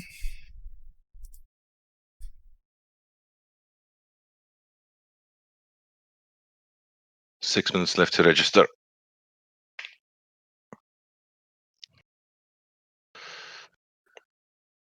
I'll just make sure everyone gets in. I'm the wrong one now. See it on mine, yeah? It looks like, I don't know, I might have gone the wrong one. I'll be right there. Yeah, I think I'm the wrong one.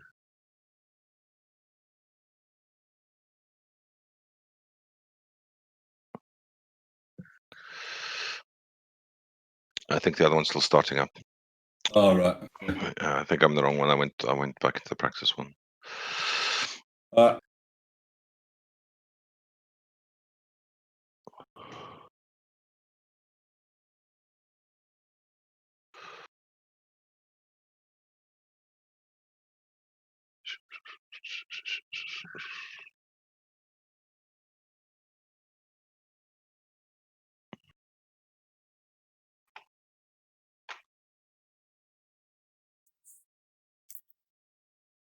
How is everybody anyway? Well, it's almost everybody seems to be very quiet this evening.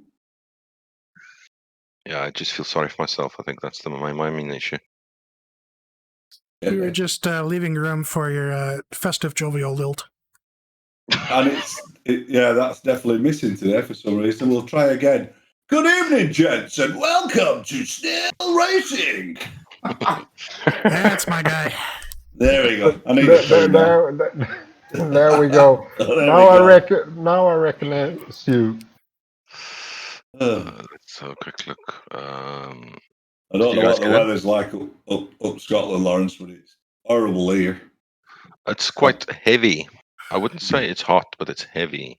That's for sure. It was halfway up there today. Windermere today, but the weather was bad. How the hell do I know which one to register for? It's the one that says 18 minutes to register. I'm using beta UI. It doesn't tell me if it's a race or not. It's annoying, isn't it? Well, it told me that there was registry for it and 19 minutes left. The practice session only has a couple of minutes left. That's right, yeah.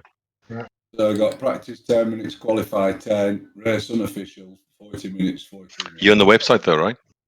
No, I'm in the session. Oh, in the session. Okay.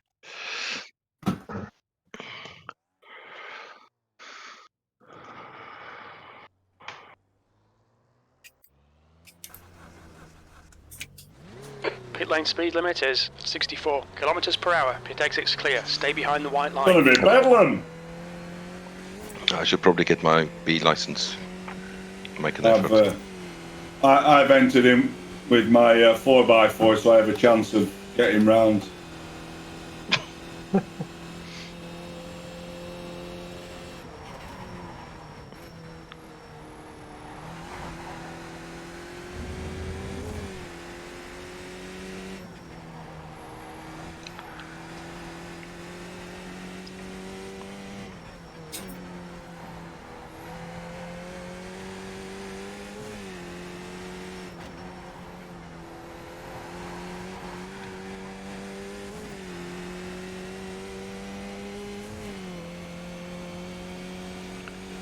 Yeah, I definitely don't have this truck under control yet. That's for sure.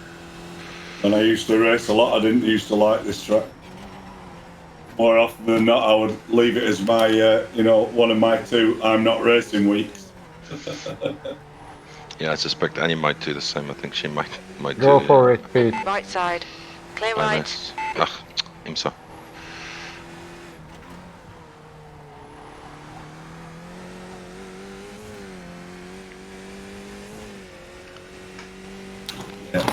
Yeah, that's not happening.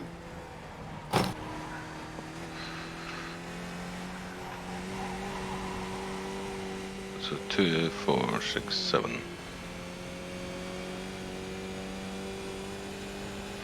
Yeah, fuck it, I'll race.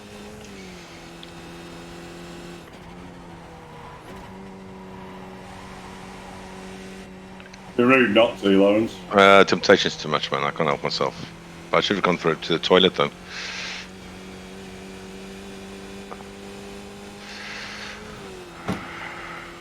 Sorry, Pete. I can't let Pete win again, right? Exactly.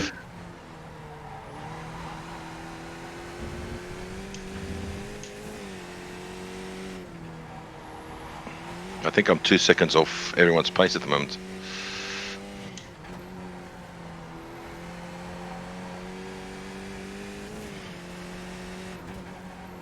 Well, I'm a week off everybody, so we're all right there. I can have a race. Sounds like a plan. I'd be happy to do 14 laps without hitting the walls, to be honest. Yeah, me too at the moment. The 0x. Yeah. How did you go in the race? 0x, no position. Well, God knows. 0x. Yeah.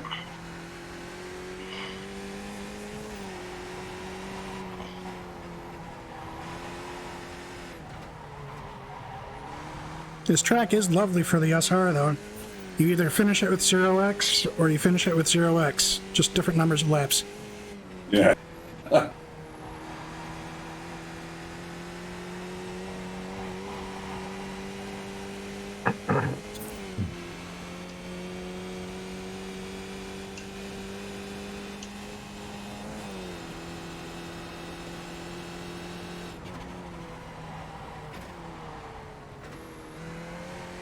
On your right. Clear right. Nearly at 6k, Pete. How far are you off?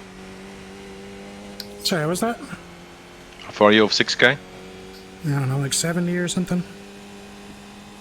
So that's like 50 wins for you, right? Yeah, pretty much.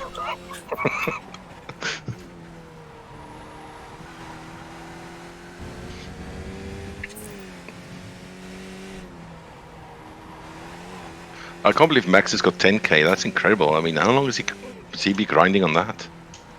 Right. He doesn't use it very often now, though, does he? He has another account. Yeah, I'm sure he's got a...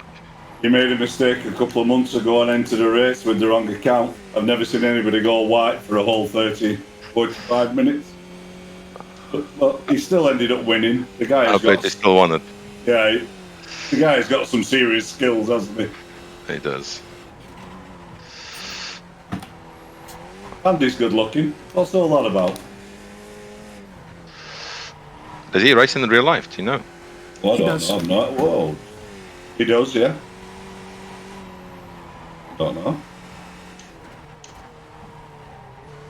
I've done practicing if I'm not good enough now, which I'm not. 2 minutes 10 for qualifying.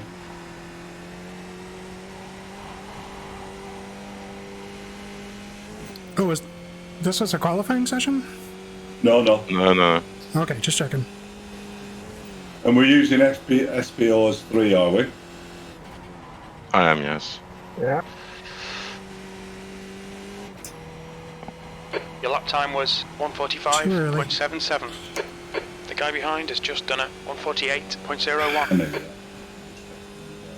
Be a little less eager to turn in for T2. 1:44. That's ridiculous, Pete. Oh, my spotter's off now. Thanks for reminding me. I should turn him on. Yeah, I'm like 4 or 5 seconds off Pete's pace. A lot of work to do.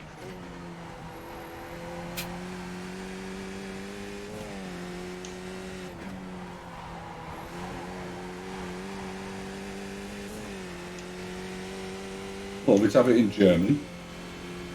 Oh, right. Ah, bonjour, monsieur. Slow down, mad bastard.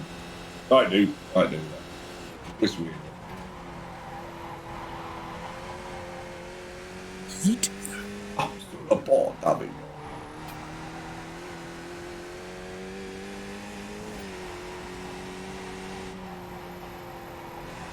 30 seconds.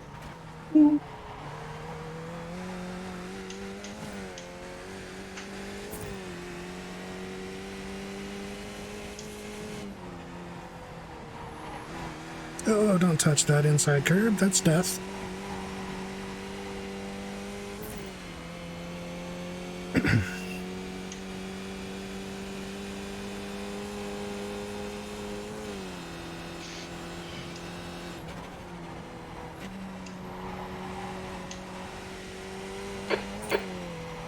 Oh.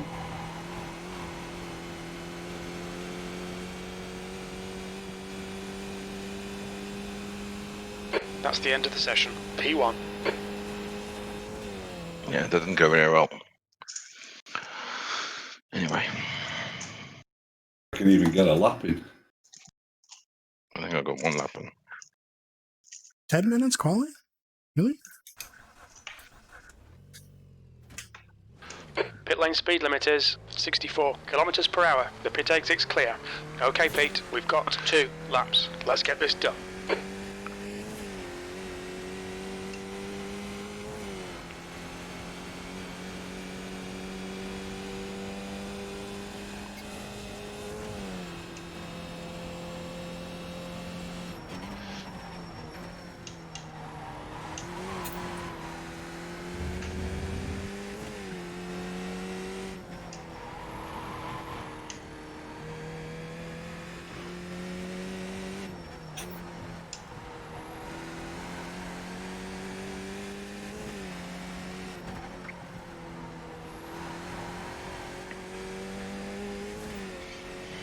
The track temp's increasing. It's now 99 Fahrenheit.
Nice.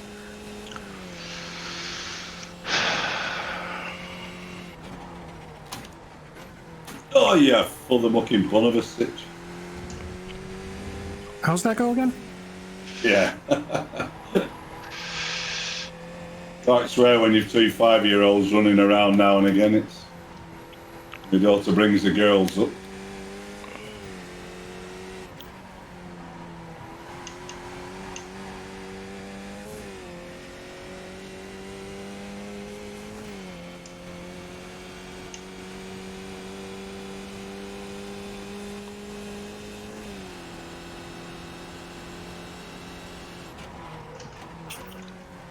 What's wrong with you, Larry?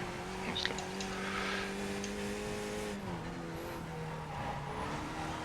I often ask that question on myself, but then get stuck on whether I want to list that out in chronological or alphabetical order. I've got this new thing where I tighten up my shoulders. It's not gonna, you can't turn the wheel. I think that's just age. No, that's a real thing. That's some of the instruction I've gotten in real life. Make sure that's loose. difficult though.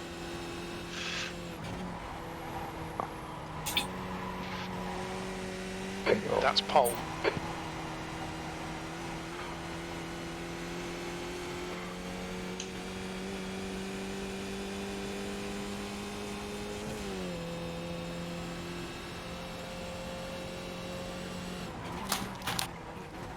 I give up.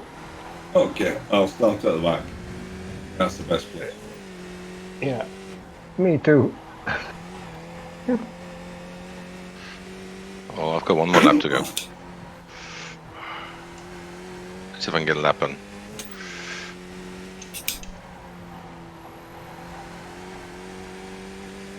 I'm not playing with wrong tyre pressures here, am I? 25? Yeah, it's the lowest. I'm always in 25. It's called tires, I think. That's what's my excuse. Cold tyres and I'm poo.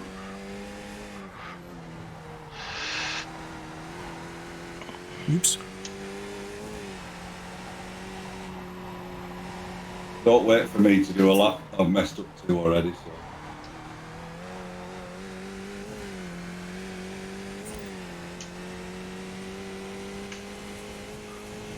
I missed that apex by 2 weeks.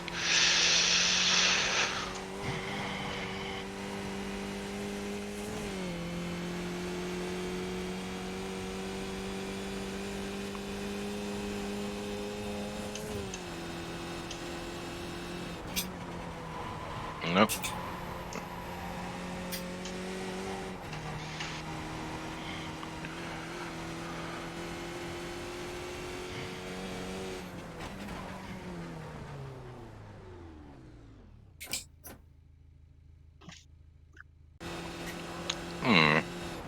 Never mind, I'll start from the back as well. Is everyone qualified? Yep. Yep. Anyone still running? No. So I'll just advance, right? Yeah, I think so. That's the end of the session. Pole position. Nice one.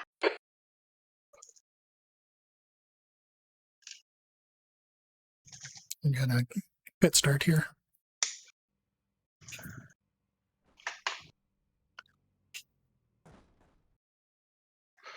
I need to bind the macros to this, to our buttons as well. It's Ash clear, isn't it? And Ash fast repair or something?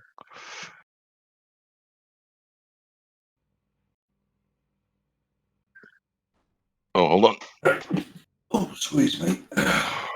Everybody put in enough gas.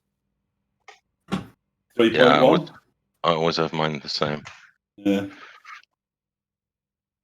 So I'm going to apologise up front for mounting you from behind all the way through the race. I'll apologise for the cars that's lapping me. Yeah. Don't enjoy it too much.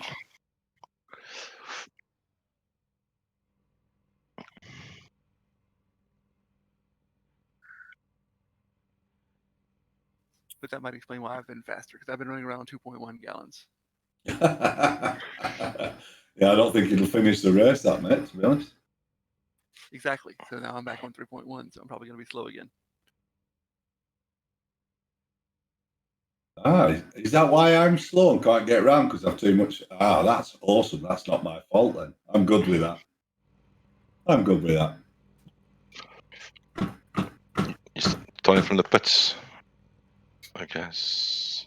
There we go. Okay. The track temp is 99 Good luck, everybody. Fahrenheit. You're in pole. Somebody's blinking. Okay, Pete. Get ready. Oopsie. Oops. Who made me jump? Green, green, green. That was me, sorry. I saw Jay go and then I went as well.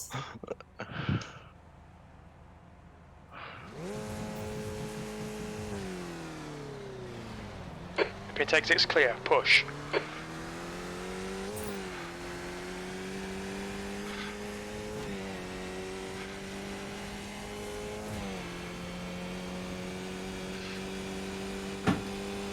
Terrible start, mate, but the race I'm isn't so over sorry. yet. Incident in No turn problem. 3. I think it might be Jacobson. Yellow flag. Keep your wits about you, mate.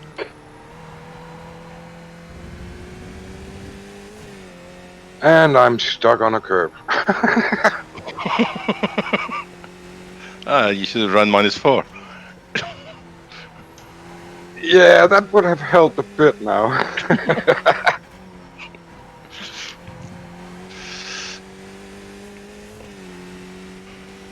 Oh, I've got a penalty to serve. There's an incident in turn 3. It looks like Jacobson.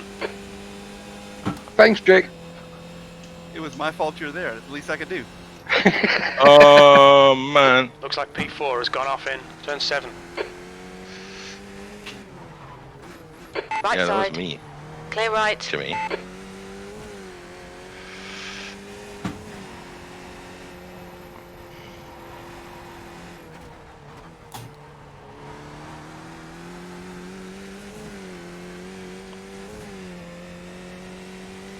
Oh, give over.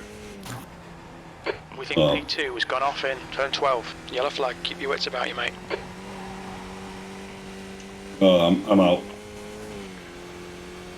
Yeah, me too. I've took a pit and I've got a penalty to serve. Yeah, I'm going to...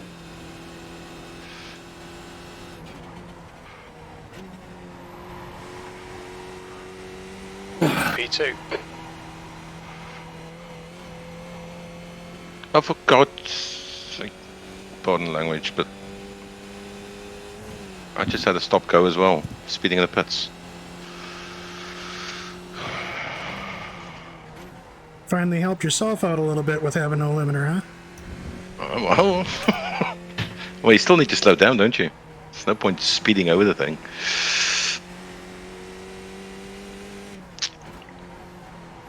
At 30 seconds, that's harsh, isn't it? 32 seconds.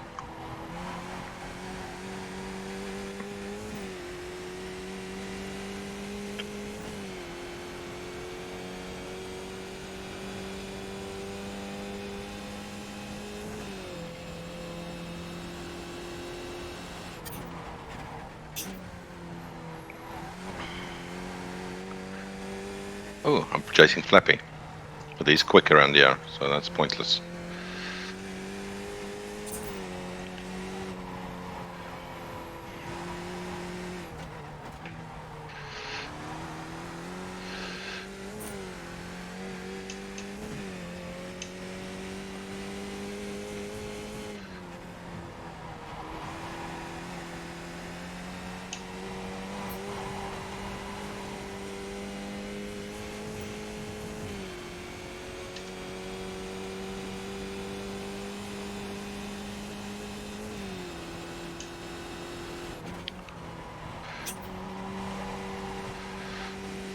The leader has just done a 147.56. Fast repair doesn't fix the car completely, does it? It does, unless you've got a flat sometimes.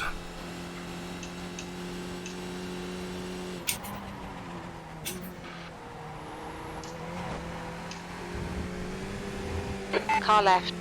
Because it feels different Hold every your time line, I do clear fast left. repair. Well, it could just be placebo, right?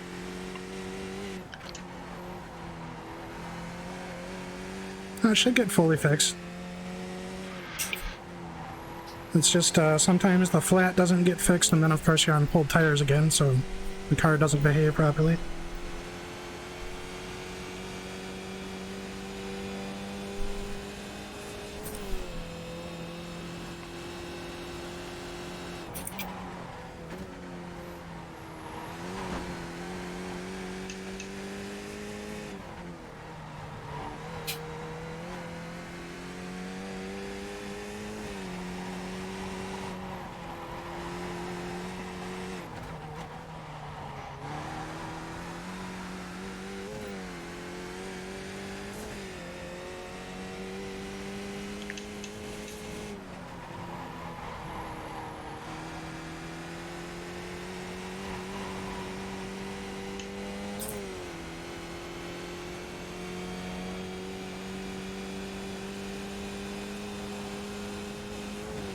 You're pulling away. The gap behind is now 3.4 seconds. Okay, Pete, keep doing what you're doing. This is spot on.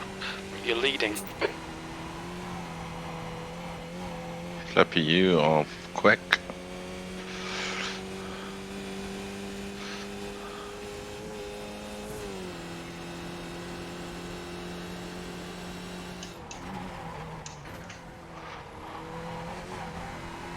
I need to charge my wheel. It's missing some shifts.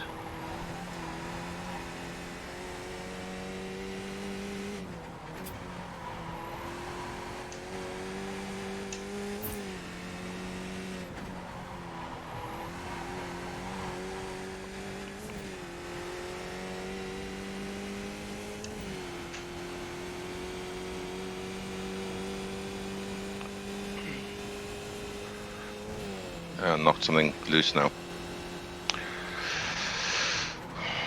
It's fine.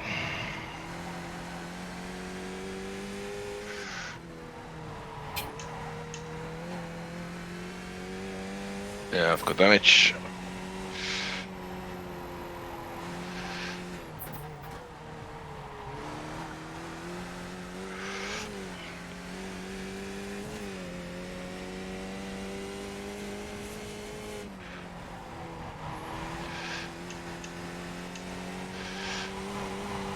Yes, Jimmy.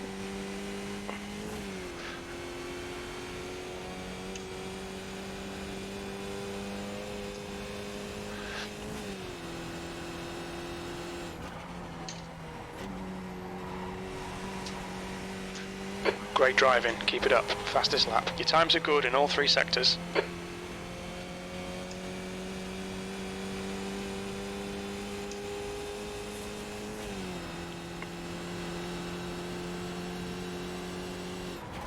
I reckon I need at least another 2 to 4 hours on this track to get used to it.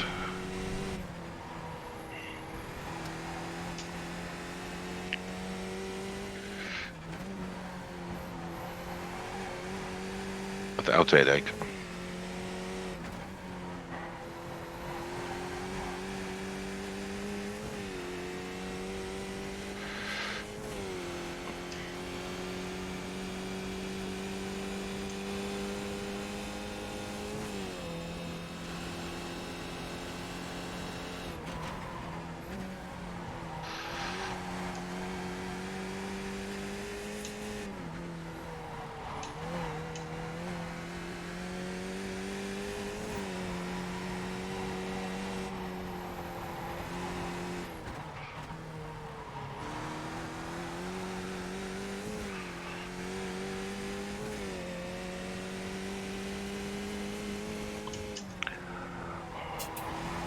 Ugh.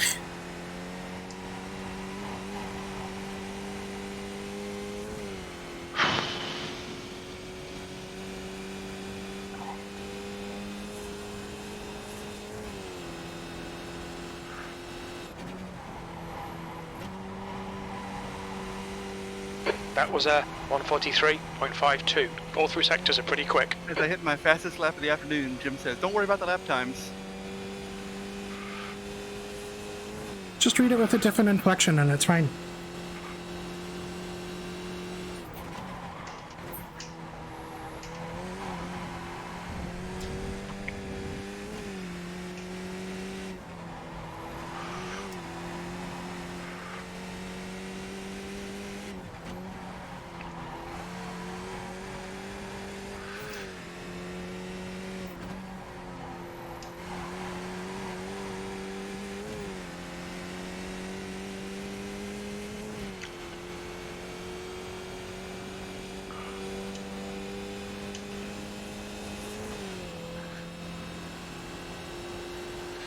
Right, this is not going well for me.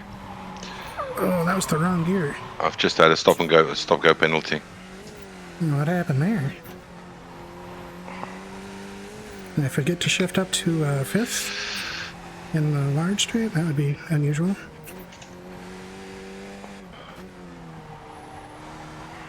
In any event, didn't intend to end up in 1st.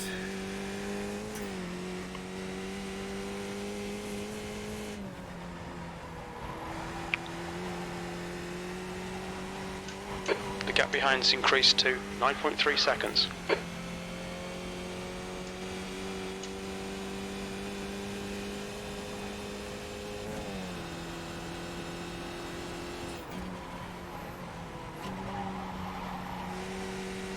We're setting the pace. That lap time was 1:44.90. Sector 2 is 0.7 off the pace.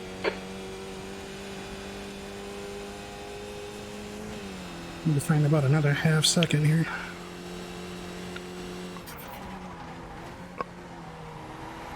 Alright guys, I'm just going to call it.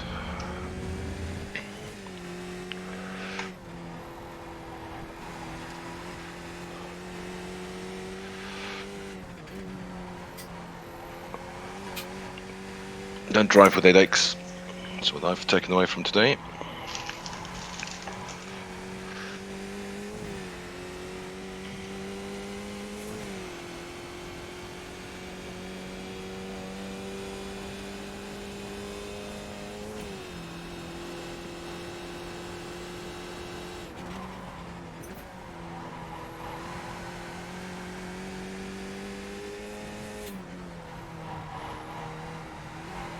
Oof.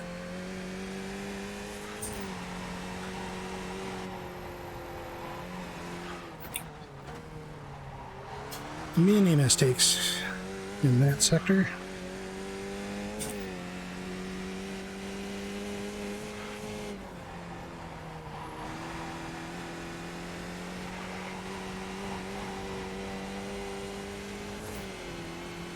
He's got a decent exit-ish.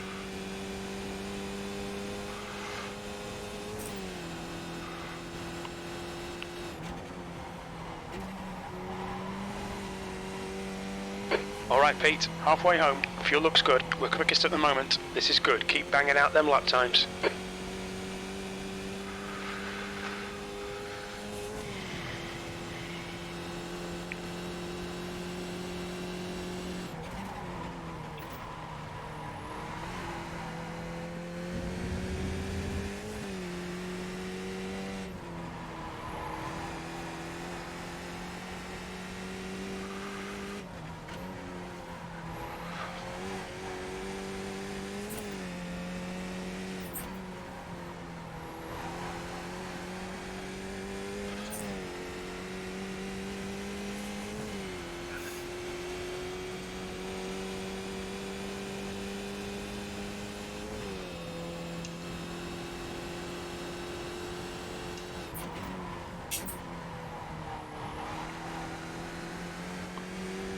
Left side.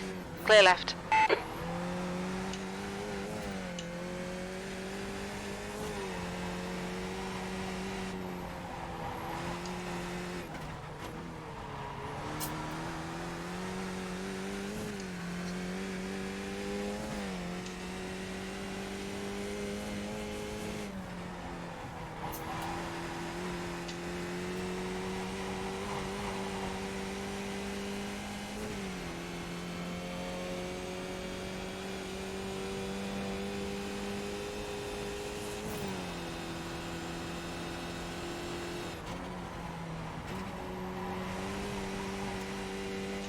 We're currently setting the pace. That lap was a 1:43.93. Your times are good in all three sectors.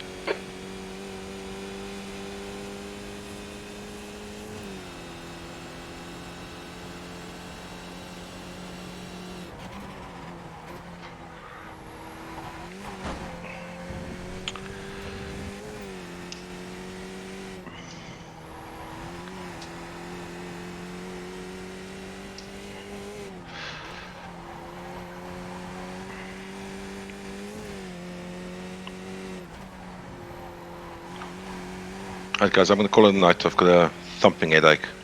You're pulling away from the guys Alright, behind. The Okay, cap's now. Sorry about seconds. that. Sorry about that. Feel better soon, Larry. Yeah, we'll host tomorrow night again.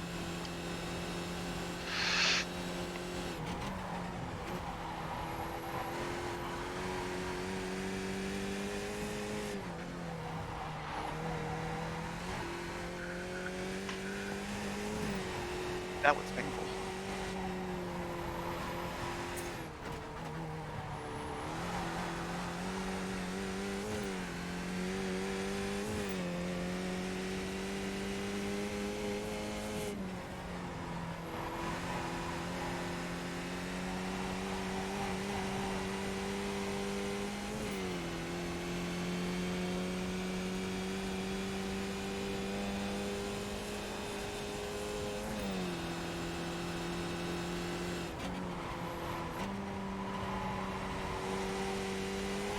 that was 143.00.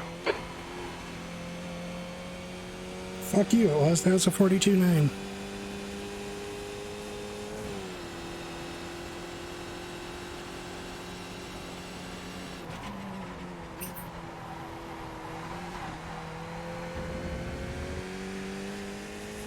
Hey, Roger. Thanks, man. Hope you find it useful.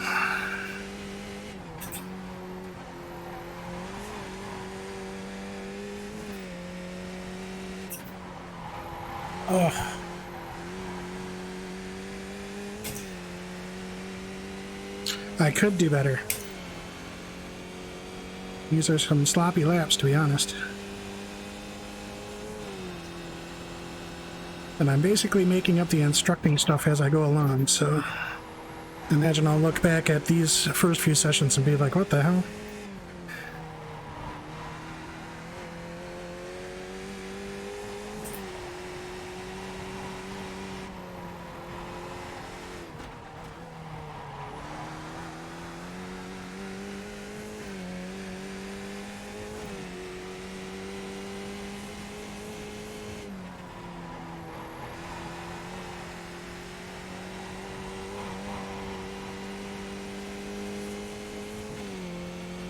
Yeah, right?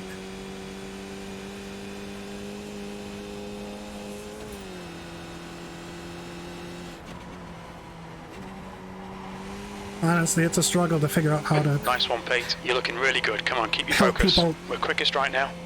get inside my head on how I'm looking at stuff. It's a whole different thing trying to teach than it is to learn myself.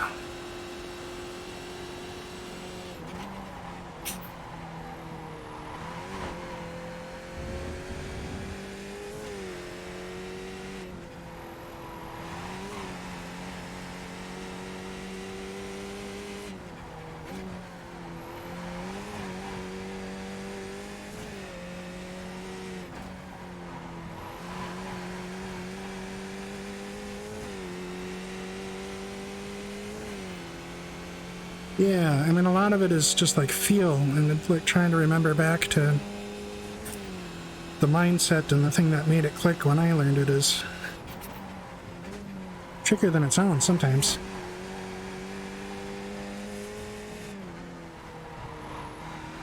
I'm a little bit lucky in that regard, in that I tend to look at things kind of clinically. I'm not as intuitive as a driver as some. So I tend to have things broken down into little digestible chunks. As I know others just kind of feel their way around.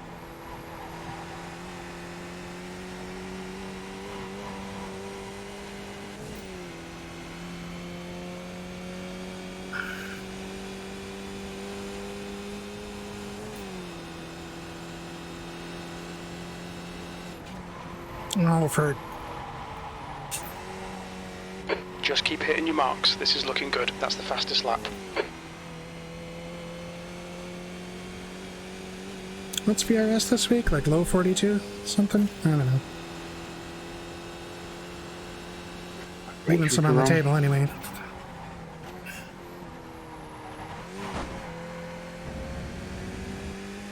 And then I've been at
Oops.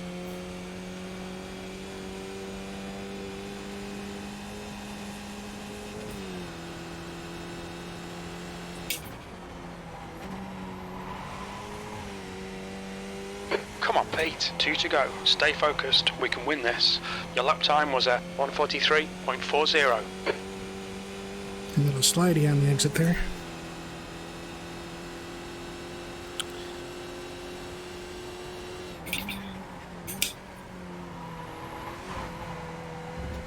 Slidey everywhere.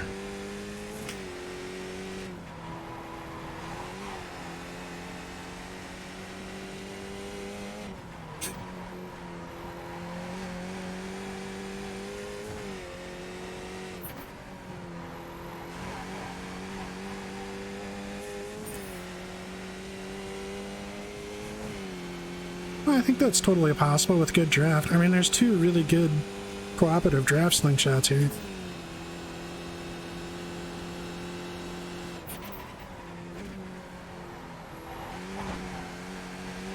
Oh, I gotta turn that off. We're done with that bit.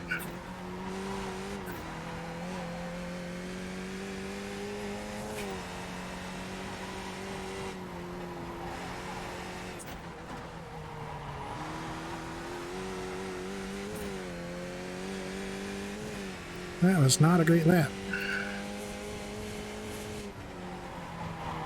Ooh, a big slide. Jesus Christ, man. I don't think the track got much hotter. I'm just doing dumb shit.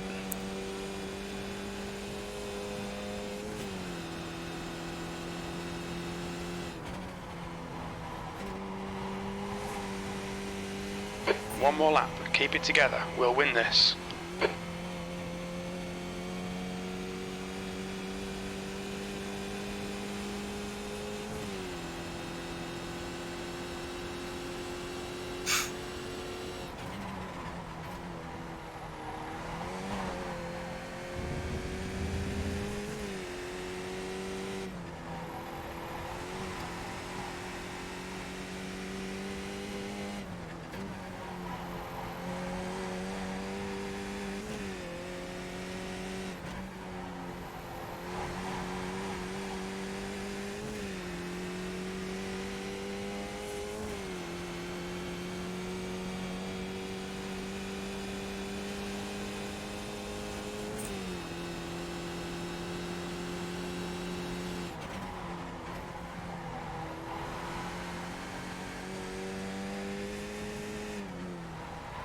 Ugh.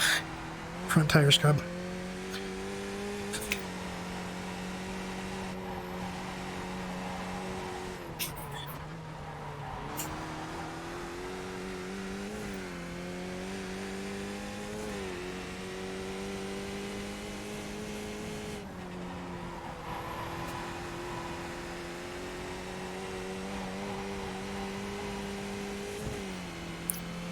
Fuck off.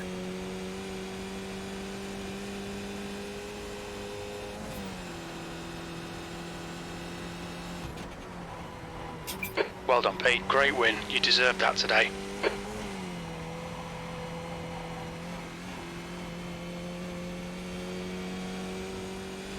Yeah.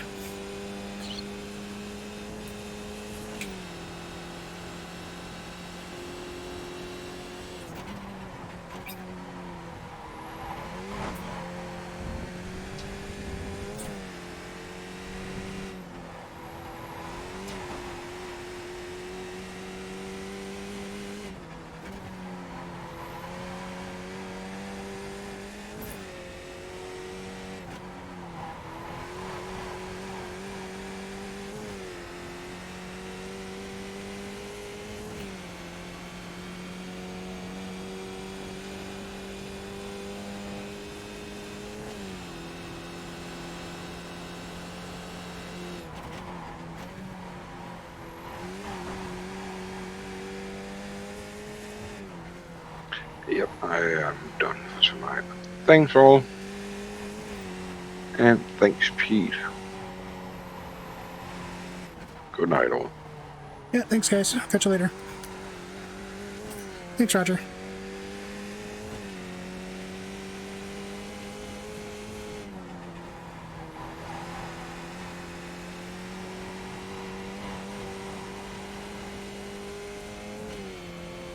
I at least accomplished my mission of not getting lapped twice. Pit lane speed limit is 64 I think I kilometers per got hour. that 5 or 6 times.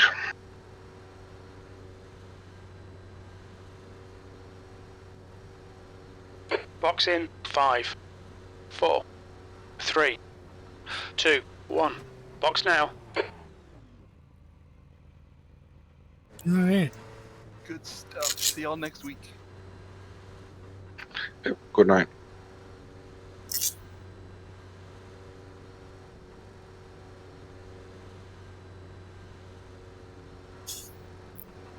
Oh, let's see here. I want to see what happened at the start. That sounded interesting.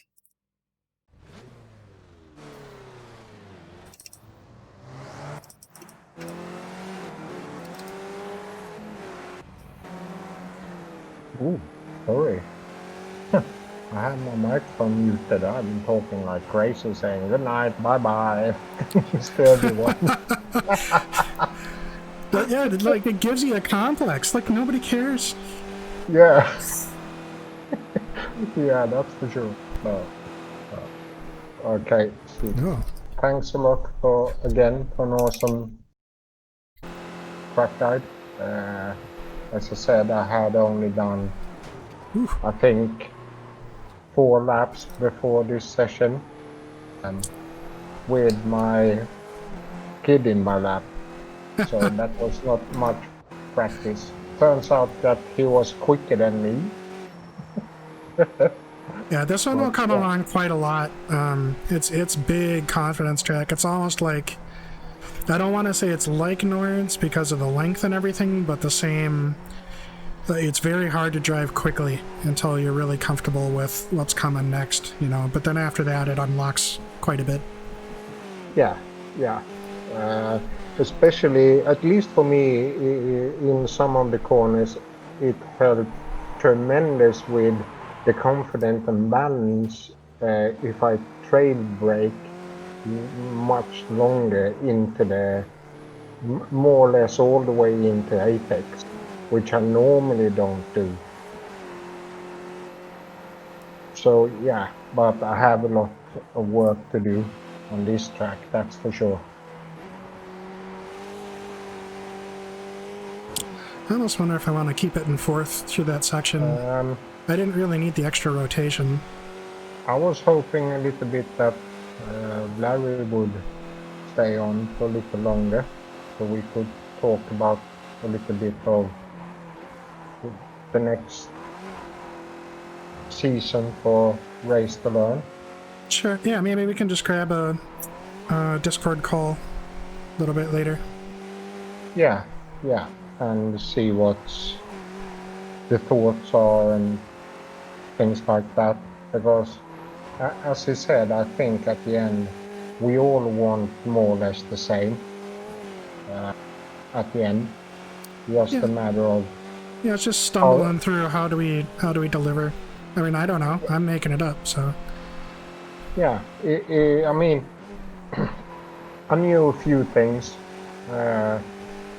since I was a race engineer in some teams, but that's coming down most to setups and learn people about setups and things like that, and a little bit of driving as well, of course, but I guess there is other guys in Snail that has a lot of information of that.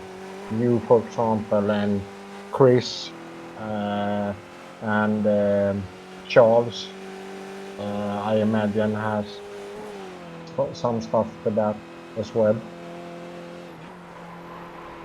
So this is pretty much the same lap here. We also need to figure out how to set it up so it's value for the guys and that they get what they want at the end, and we coming up with proper drills for it or whatever you want to call it. I don't know.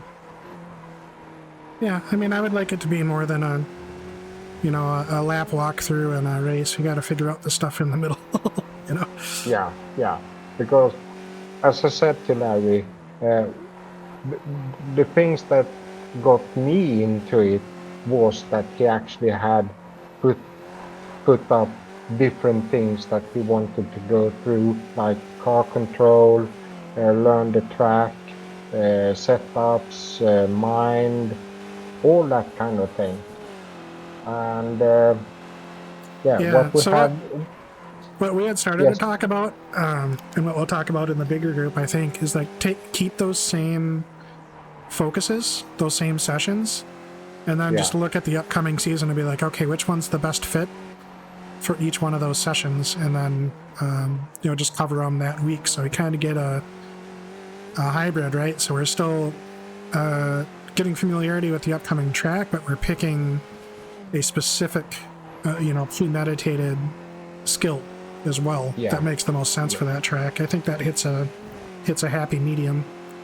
I think so as well, and also give them a little bit of all those things, and then if they want more information or dig deeper into it, we can go into separate sessions just for that thing. I mean, we've got those breakout voice channels for a reason, we should use them. Yeah, exactly. Exactly. So okay, so I think I'm going to wrap it up here. But definitely, I think we can grab everyone and just jump in. I know it's getting kind of late for those two, but maybe tomorrow, just grab them before one of the practice sessions or something, and we can bounce around some ideas. Yeah, hopefully. And we have a couple of weeks left, but I think it's because we definitely need those 2 weeks that is left to come up with drills and things like that to give them something better than what we are doing right now. Don't get me wrong. I mean, some of the guys enjoy what we are doing. They don't want more than what we are doing at the moment, but we had a massive drop off after just 2 or 3 sessions, and I want to get them back on again. Yep, agreed. Yeah. Okay. I'll catch up with you guys tomorrow. Take care and have a good evening or whatever it is for you at the moment. All right. Sounds good. Thanks, Marcus. Okay. Thank you. All right. Let's see here. All right. I think I'm going to step away for a bit here. I need to run to the store and get some beverages and whatnot. I think I'll probably be back on a little bit later to do some a little bit more Montreal. Just get back in the swing of things for that before we have Sunday Night Skippy tomorrow. And so I'll probably be out for an hour or two here, and we'll see you a little bit later.